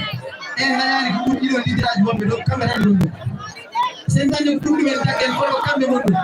donc noon vraiment ɓaade kamɓe gonɗo kamɓe gonan men ɗo kamɓe kadi koɓe dari ko yimɓe moƴƴude battinnoɗo hakkillaji haade feewi liggoɗen maɓɓe foye tagge woni ɓaggi sohla joni jaɓoɗema tawi ɗo juuri walla woɗi ma jaɓoɗo jaɓoɗon jabbo vraiment ça sant ɗum ɗo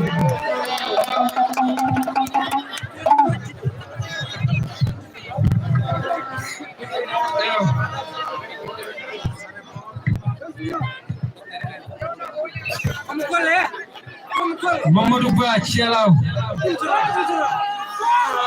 Mamadou Ba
on calminama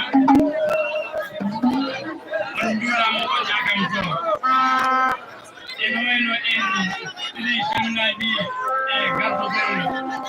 imam mo ngal e salminde chef de village uji ɗi e salminde représentant des maires maire de la commune de Gamal Sare et maire de la commune de Ndiour wonde Massina Toro so tawi en dokkama ɗo konngol haalde en wayno ko yettude bandiraɓe fof ko yettude kadi la jeunesse de Ngane e diwan kono ko kalɗen ko besi kalden koye dow fannuji tati ko wadde remercier e wadde félicité initiative o ɓurti ko haalde e ko fate no fate pane o journée o e ko heddi ko huɓɓude conseillage ko fate Thielaw ko fate Ngane e diwan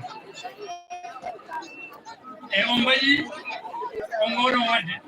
parce que ɗiɗo journée walla ɗiɗo jammaji eɗen goɗɗum wat kadi eɗen goɗɗum kawel e wayno maaro guila eɗen ɓurɗo woni suuɗ maaro en jooɗi guila law ɓurade dantal ɗum kadi en kulanam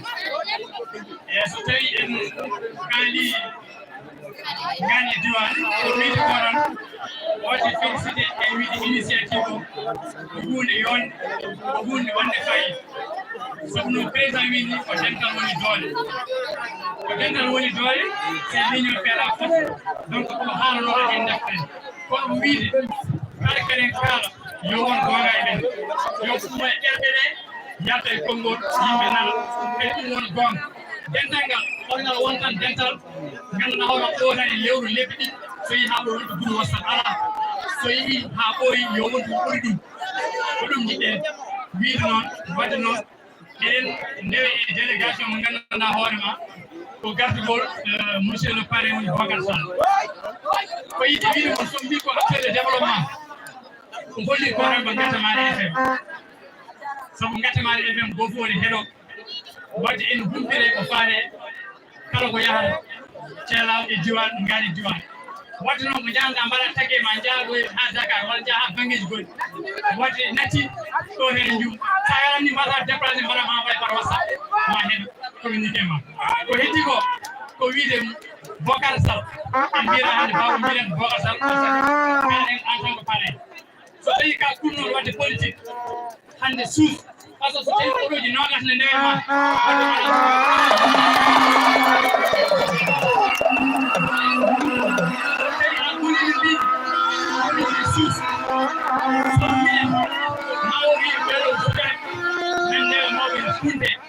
kono so tawi mawɓe jaɓini rewde jinnaɗo ma jinnaɗo Amadou Ba oɗo Amadou Boy oɗo Bocar Sall e dennagal woni ɗo jaɓi rewde bamma jaɓini ɗum ha ruttuma e joomum hande mbaɗa rewande joomum janggo jam sa haali kelenda wiye wadde o jaɓino rewde hande o woni jewne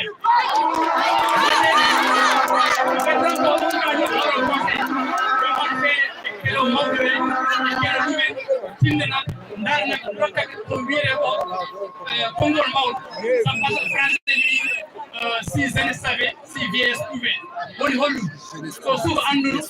so mawɗo wawi ɗum halo suuka wiyata o saaha mi wawi jinmi ko andude mawɗo wiyata mi andi kono ndeysan mi feeri wawde wadde noon sukaɓe ɓe ko mbiɗon ko nodɗon ko tawi ko gonga yo ya ɗo e duuɓi ha duuɓi sappo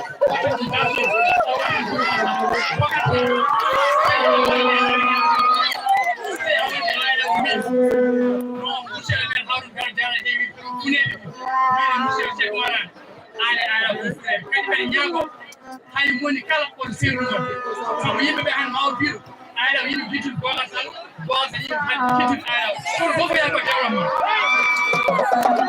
fof yaha ko développement sabu waɗangal wuurani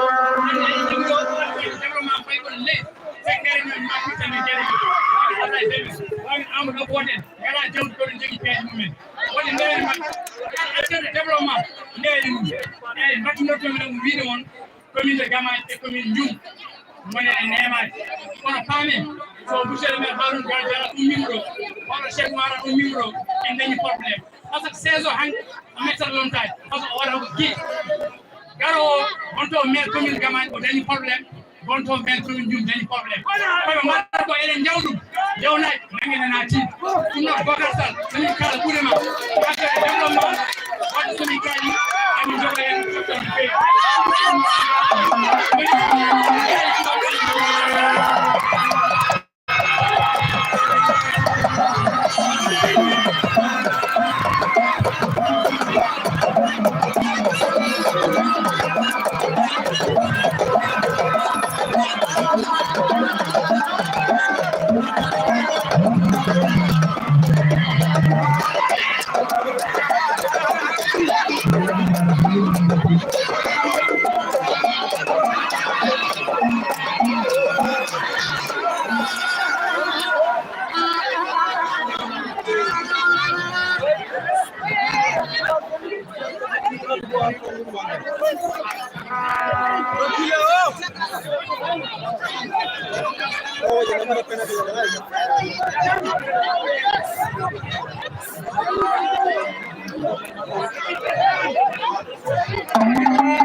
Remercier notre grand frère Djibi Ba te haala ko bettani e goto ko intellectuel vraiment kay ko nen mo ganduɗa hoorema kewɗo respect nen fof vraiment min beltima ko neɗɗo fadde fayida ɗo o yeɓɓi ko sagal bamma ko neɗɗo moƴƴo Djibi Ba c'est un homme tranquille Seydi Ba ka neɗɗo moƴƴo et aussi Jamfa Koli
Programme kasari on bunun programme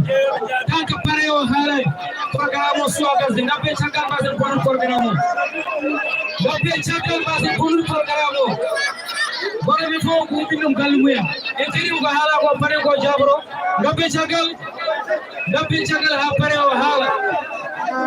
ngabe chakal ngam paraji basen kon programme et on a la safari on va venir le bord de voilà les prestations après totem notre père Bogara Sam kañum woni pare udda ha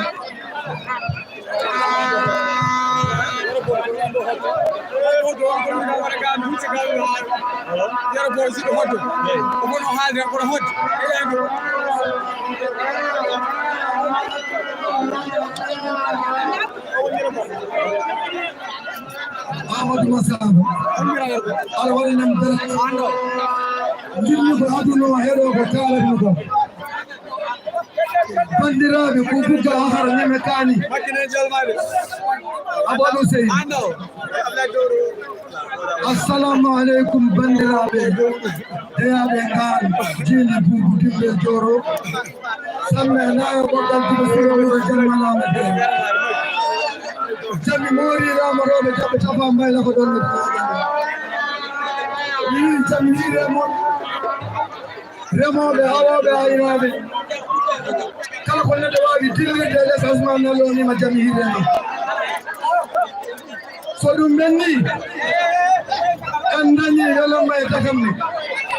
so neɗɗo golli hunde waɗi hunde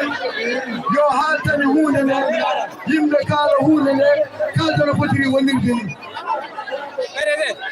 kaldaten koye gorko mo ngal jeeni bubutimɓe joro sammenayo wakal jiba siro wuro jammalama tere jammi moori lama roɓe jaɓe fata mayla ko ɗon ñaƴan noon mbiɓe ay sebal mbaɗi gumata ko sen so tawi e solmire mom ha waccillo maylo on jooɗimo ɗo e ngan oɗon ndendi miijo oɗon ndendi feere oɗon ndendi anniya on mbaɗi ko feeri so hannde arti woni mumama an al sabal mbaɗi gumata ko sen ɓe mbima birma kono ala ɗo kaw gayo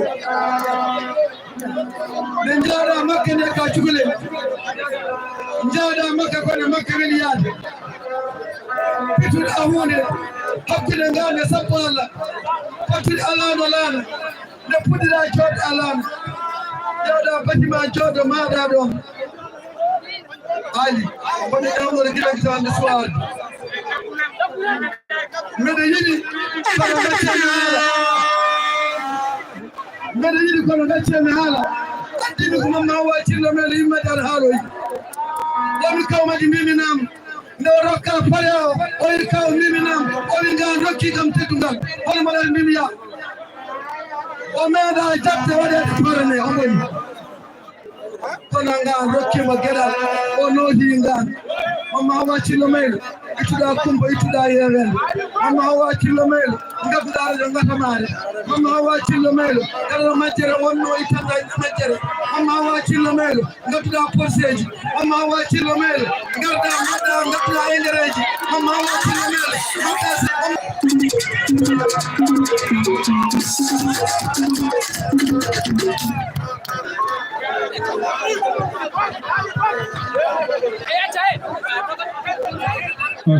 Olo longo na kala jara olo ko wima ngar sara digio amen padi mondo ok ko ran ko sawta fitarde eden jawri eden paye holo kambe mbiyata la police club la police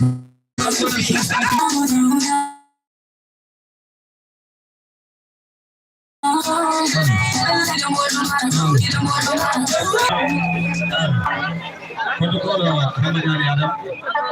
ala jarama jarama en bi alhamdulillah blandina en jetti Allah en jule Muhammad Ould Bournade wide e wonno kala ko woni ko sabbu Muhammad bin Abdullah en jetti konnaɓe meɗen en jetti senna artisan kono noon ñalawma hannde o ko ñalawma belɗo haade eden seeɗa e diwan kono hannde ko en gar e heewa en mbayima nokku gola Souleymani Bocar Soble ha Maas woni on Mamadou Famé Ousmane Souleymani gese meɗen fugal pille mali ko jel woni Elhadji Mamadou en jofe Elhadji Mamadou en mbaynima Elhadji Mamadou en jofe Elhadji Mamadou holko woni ɗum ceelaw heeɗi ceelaw jofe ceelaw alhamdulillah rabbil alamin en tawi ɗo kelliɓe wonɓe ya goto bandiraɓe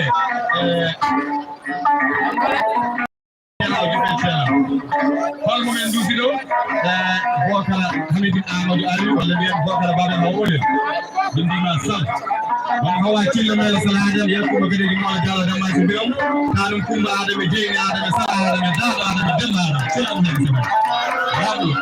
jaam allah hirama yaɓo jaam allah hirama min mbaɗi min ɓoyi waddudema holko woni ɗum ɓe meeɗa dawde jewgol albarka dembarasi albarka ndeysan omo hawa cillo meɗa salahadam ɗaɗoa jala demasi biram a dañi ñalama belɗo haata nde wonɗo ko banggue en dusma ko yimɓe ma dusma an woni mo mbiyata ceeɗo mo heede sewnani sa nani ceeɗo mo heede sewnani kono hoɗo gorko toroɗo ceeɗo mo heede sewnani ko heewi ni wiye ceeɗo mo heede sewnani wona ko heede tigi wayde ɗum aɗa dendimo heen albarka hawri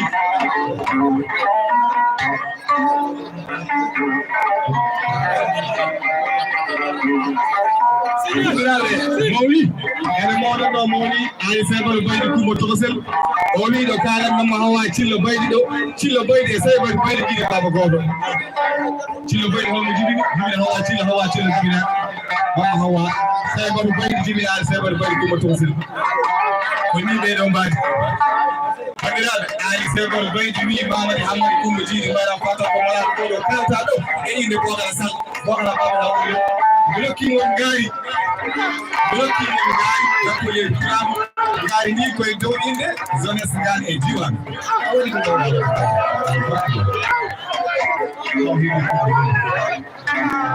malaw tuɗɗaɓe yaalani wutteji ali sebal bayti ali sebal bayti alaji jaaɗo makka e majjirani milliard le nan galle bogal sall ala an kay wona toɓoro woni hakkude ma e bogal mi wima cillo baydi jiɗi hawa cillo sebal baydi jiɗi man ka kawgal bogal sakina wallu ɗum gaɗe jokki yalla wallu ɗum kadi fotala jaɓɓano nde fisikale o salmini ali sebal baydi e mamma hawa cillo baydi ndi o wi eske ali sebal baydi ko tos o wi ali abel kumba e babayel jiɗi baba o wi babayel Ini saya, tahu. Udah sekali gua ngasal. Oh ini saya kamu roger. Oh ini baru nak apa kalau jalan aku dulu. Aku ini kan. SK juga lagi. SK raya. Ini kau termangan. Saya termangan di depan sini. Posisi dia ini sekali awal dari sini. Awal dari mana? Ada sini. Ada wajib. Ada waktu. Imasal.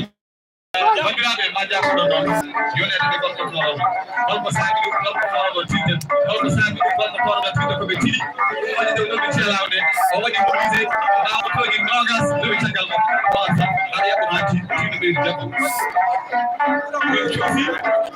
salmidi ko mbimo li min cuusi min weltima e wonɗa min tawi ɗaggal ma koddigal ma e haɗoɗagal jarama ene waɗi fayida hawde yimɓe aɗa yiɗi weli aɓe noon ko min gari min torino kawma silima ali sebal similla ma similla ma ɗuymi noon o ɗaɗɗate aɓaye ko allah waɗiɗatamtamtaga en ɓeni noon en ɓeɗɗi jaɓal en fuɗɗima dañde en mayri dañde kono en dañi jibiraji mawɗi peeñi kono allah feeñi so tawi amadou sillaw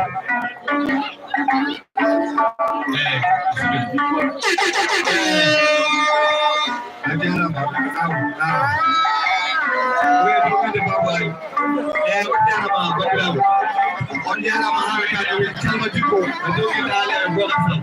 ala kaade welite kali so be bandiraɓe do ala jarama jara bogal sal ali sebol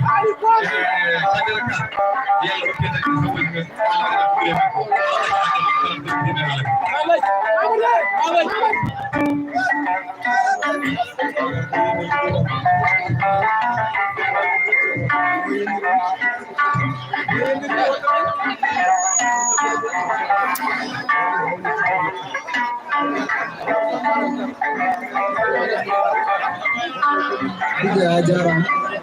Ajara madirna me dundo bandira be sela ha joni heddi gasay baydan heddi discours hono pare Bokar Sam onon fof yoro dan kere don ko Bokar ko jogore haalde wonde nabor wonde wanda fayi ko kanko jeyi nyaro mo eden don kam kongol wande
kono gila suka ka faade ɗo ɗo gonɗen so ndi min gacci haaji jamen min gacci hammuji amen wona cakan kadi amen wadde alay sago min beddaen seeɗa bandiraɓe mbawa yaafade kam fonno hebde konngol ngol kono min mbin mum dawa gasata min gara haa ɗo min kawani dendagal inne gatmare FM dendagal jum e diwan kalanni amin jetta Bocar Babel Sall e wondiɓe mum fof tagal gila e kawam maire Harouna Kala Dialal gila e docteur Cheikh Oumar Anne gila e ganduɗa mairie caggal mum ko aɓen kadda kay nanɗo Hamad Thiamen waɓe no Mariama men sen kaali kaw aw kaali aw nanɗo sawdi somi wi Bocar kaw ɗin foti wonde saabu oɗo ko ɗum yana mo Aissata Mamadou Ndong tuuɓi garmi ceelaw faade hande mbeɗa waydaɓe ligguimi ceelaw duuɓi tati way kono nder galle babam ngoni sababu ummal ceelaw arde e nder nokku Bocar Sall wadde amin jetta Allah amin jetta Bocar Babel Sall en juutno gurdam kaade an yo Allah juutno gurdam mum moƴƴiri battan mum anno ɗo bandiraɓe oɗon jallo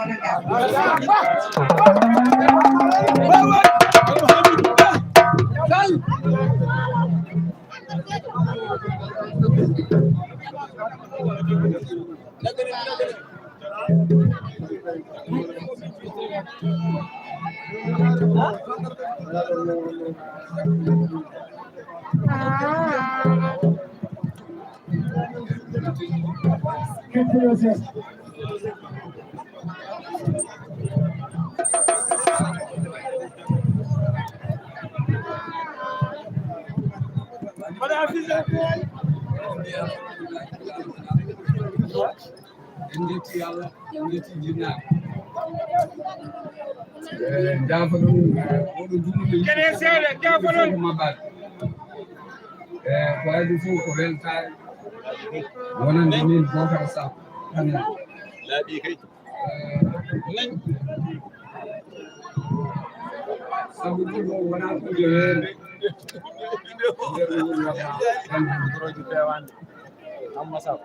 haade men fuɗɗade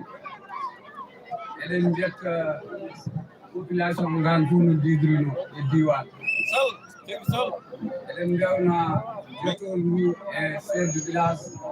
wiiɗe moƴƴi e ngaari diwan eɗen gawna jotol ɗumanuji gonɗi e ngaari e diwan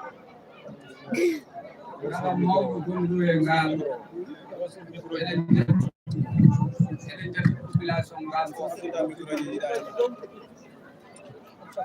eɗe welti haalde wawa haade sabu wonde ɗumi gannaade sabu ɗen jibinaade o mawnu yaade ceelaw abin micro ji yes ceelaw noon toon dañmi teddungal fof mi dañi ɗum ɗon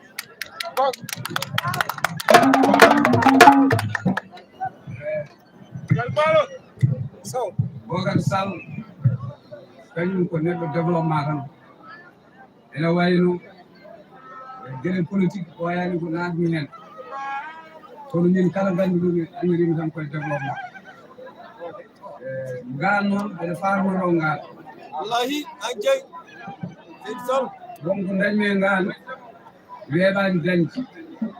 ene wawi taw won heeɓe ganduɗa ɗum min dañno e ngal siidiji gonnoɗo e ngandi woni Sidi Souleymani Sidi Mamoudou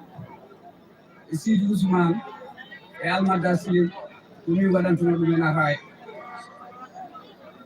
ɓeɗo mawɓe wonnoɓe ɗo ngan kala gonɗo nganajo nanndi en anndi nafoore maɓɓe en anndi barkeji maɓɓe min Allah walli kam mi nokki hen ɗum ɗon mi yejjita ɗum han maaya nde jaami seelaw tawmi ɗo ko tanam alaji mamma ala fof ko waɗnani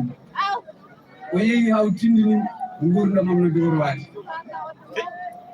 eyyi sabu kanko andi sa wi mbeewa mbiyata ko mbeewa ba sa wi mbaalu mbiyata ko mbaalu ndu ndege noon amanduno komi poɗɗo rewde e jangde pulaar sabu ngarmen fedde inde ngandumi ko haalantunomi ko kanko ceerno mamma ko fedde inde wonno haalande donc kam anduno holto gurdam am wona ɗum ɗon weeɓani mbiɗa weltinomi hannde no feewi e oɗon sukaaɓe ngaane diwan ko mbaɗon sabu ɗum ɗo ko teddungal ngal ngannduɗaa wonta ngal yejjide hami maaɗe on jaaraama no feewi sukaaɓe ngal ko wonaa ɗum on jii hannde ko rewi caggal am ko mbele a ɗum weeɓi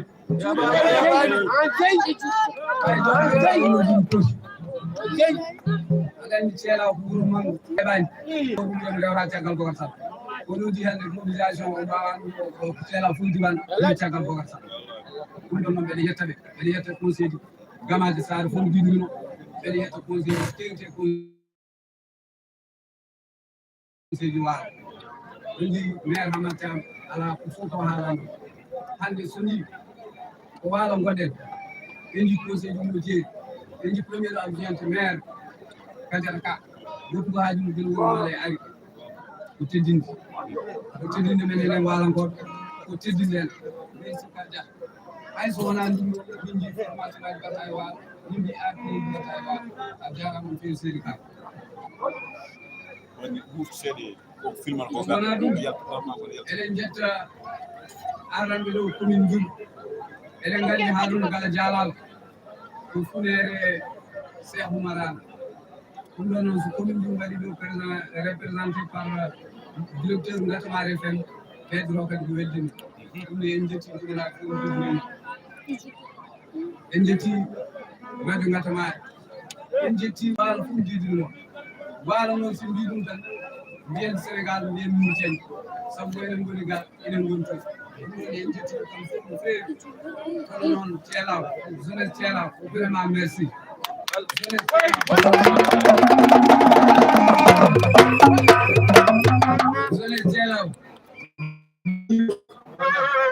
jeunesse ceelaw vraiment hannde gila paare waɗa ceelaw ko dari jamma e ñalawma ñañan fof ko dari kam koyɗen pifti ɓe mbi noon yomi suus caggal noon jeunesse ngaale ceelaw mbiyam suus ɗo jibinaani ceelaw ngoni so ɓen mbiɗo mbiyam suusami suusa mi watta Gana nan walli mum ko jogii haa heewi wallahi ɗo jogii yontaade jarama ji ka maali a wona ɗum jontaade ɗo jeya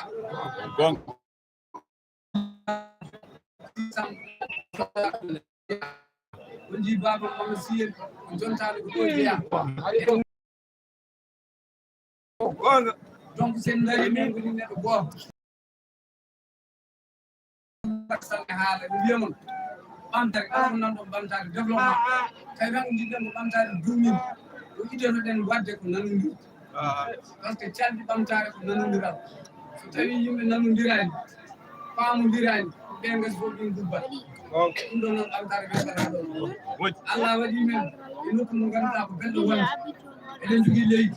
eɗen jogui ndiyam eɗen jogui nangue eɗen jogui sagaraji wallahi ɗum ɗo fof Allah rokki men sen ɓamtaki koye men woni donc daroɗen ɓamten diwan men ɗum noon tagimi wiide jeunesse ngane diwan on dokki yeru gure ɗe fof yo mbaɗ ni enen fof nde nden gonen neɗɗo goto kono noon ko Mamadou Ba winani ko yen tengtin ɗum oto won haala fuɗɗama tan haalama maayi yen tinno daroɗen enen fof men mawɗo so tawi tan on darima mamen dar min den caggal mum kala komin mbawi min mballa on e diwan o banko sabu hakko miiraɓe noon ɓiɗɗo baadiraɓe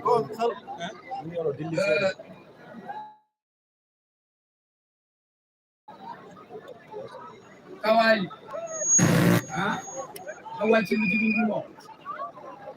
jibi la ya won di baggo voilà donc quand ko la tarbe na dum sen ko du ko rindi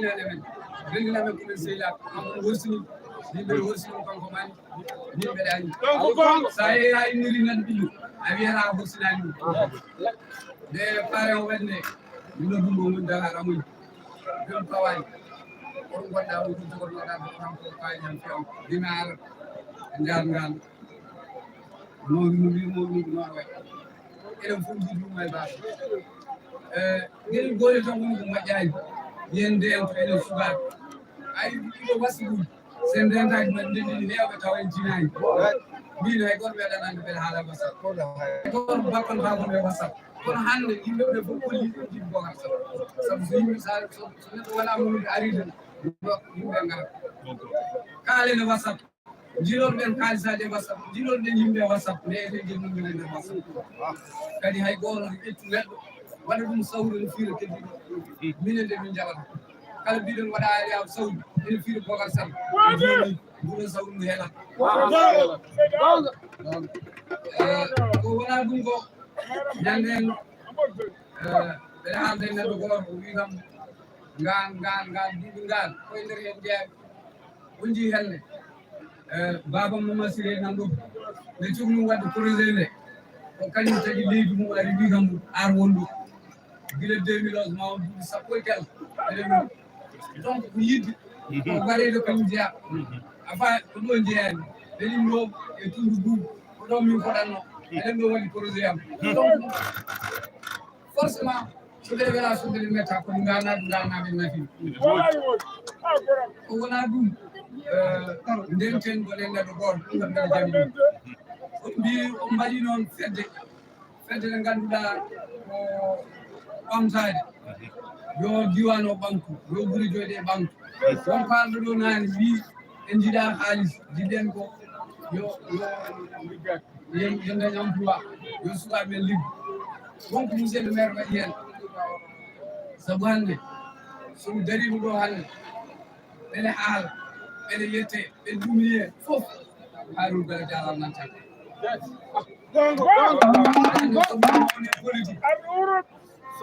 politique nganne jeeya hen waalo jeeya hen jeerimi jeeya hen ceelawne jeeya hen kono Harouna heedan caggal sabu Harouna holli kam yimɓe holli kam jeeri holli kam waalo aɗa andi hoolade neɗɗo kenna ɗum e kees ma weeɓani ɗum kadi weeɓani ɗum ɗon ndeɗon hoolade yalla wallu men enen fof ha ndenende hande joofa sabuɗo joofa eɗen jetta noon Harouna e famille mum fof on jii ɗo ɗo gonɗen ɗo Basirou Bella Diallo kañum gila subaka ñalli ko ceelaw toon ñalli ummude amen arde amen ha ɗo ko yidde so wonani yidde jarantama arde ha ɗo ɗum ɗon eɗen jetta Harouna eɗen jetta famille mum sabu wonde ala fof ko waɗnani e teddu kam eɗen gandi kadi waalo o darima hen min hannde somi limtiminoɓe limtanno ɗum ko Harouna waɗe commune Gamaji mbiya ma on jiiɓe mara ko bela tan mbeɗa haala gila noon e waalo ha e jeeri en dañi maire mo ngannduɗa eɗen poti jaggude mum minen noon minen min mbi kala mo rewani e Harouna minen kam min de koye Harouna amen gandi kadi Harouna e Cheikh Oumar an gondi a yawnani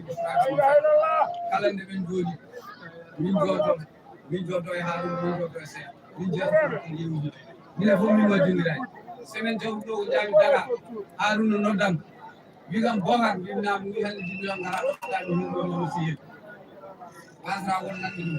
ɗum min tan Mamadou Siyel joom suudu e maalaw min goni ɗon waktuji 4 amin kirteɓe jaari alani ɗum weeɓani ko yantinade ko men dentiniɗo hannde jibri hannde no wawi hewde haajuji mum fof omo jaɓi ɗum ɗum ɗon eɗen jettamo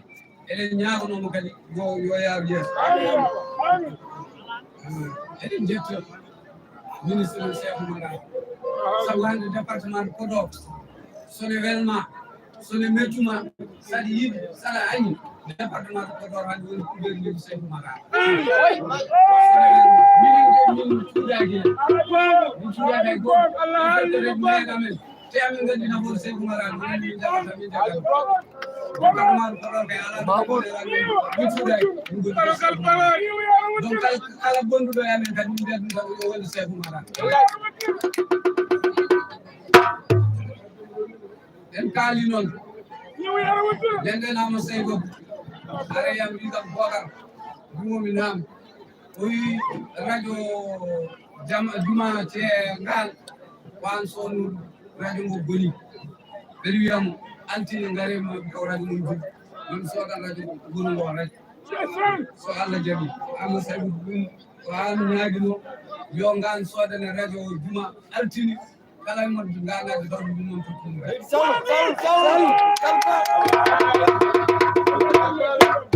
on kali bidon oɗon jiɗi emploi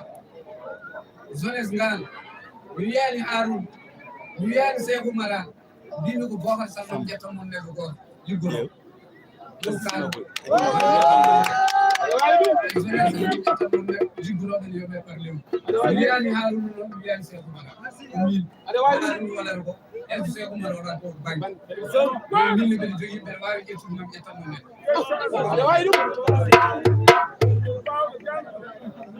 kono sen mbi eɗen mbaɗa parrainage nder eɗen ngadda hay sinno tawi cohluɗen ko emploi min cohlu ɗon hay so haalisan seeɗa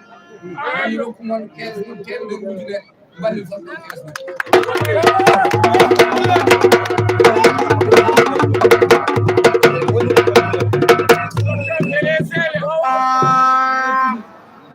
yettude sukaɓe yettude rewɓe ko programme uji ɓe tan yummiraɗo mawmiraɗo goni ɗo ɗum ɗon no kala keɗen mbaɗa walla kala keɗen kaala eɗen gandi yimɓe ɓe eɗen gandi men yimɓe wona haaliyanke wona bawɗo haalde mi wona jaho woni haala sinno ko ɗum wonno mo wonno haaliyanke ɓe wawno hebde ngatamare tan ɓe haala hay so welani yimɓe hay so meɗen nande kumol Bocar Sall hay so nani yimɓe heewani donc ɗum ɗon noon ko yettude ngan e diwan ko yettude aussi jeunesse Waalo fof e jeunesse Gamadi Sall kono noon gareni ren kuntu koye men oɗo élection garowo eɗen janana Haroun Galo Dialal Seydou Maral kamɓe fof ɓe dari ko yen dar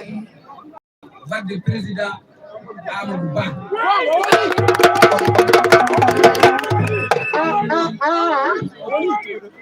Amadou Ba hande ko kanko woni ɗo seɗen jiɗi nafoore leydi men seɗen jiɗi ɓamtare men ko Macky Sall fuɗɗino ko yo joof jagganen Amadou Ba mama Allah jarama ayi hande so jii neɗɗo teddodiri yimɓe ɓe tan so jii oɗoji ganduɗoji milikaruji nono mbayi heewde hay gooto mi yoɓani sofere ɓe mbi kam tan ko Bocar Sall caggal ko an ƴetti mamen ngar hay sa totale men gago mamen ɗum heeɓani mama Allah jarama Demba Diaw aussi jarama sofere ɓe fof jarama yiide nde amen dusma sa totti amen dusma Ousmane Baye kamɓe fof Mamadou Thilo en ni so wi Mamadou Thilo wawi taw ganda ɓe woni Moussa Diolo par ce que yimɓiraw kawam Mamadou Thilo meɗi donc ɓeɗo fof darani rewa caggal Bocar Sall sa totti amen gasoil sa tottani amen komin awro ɗum kadi aɗa yetta cukamu ngu fof aɗa yetta rewɓe ngan kadi wiyaɓe rewɓe ngan nomin mbaɗatno yiɗani fof min mbaɗa projet ji dabbude yoɓe ngar min mbaɗa projet ji goto fof woni ko dañi hen fof kadi ƴettede oɗo diwan belɗo liggodiri ko belɗo wonde ko belɗo wiyede ɓel jeeya on teddini kam oɗo sukaɓe ngalnaɓe on dokki kam ko wonta yejjide ɗum ɗo weeɓani Allah jarama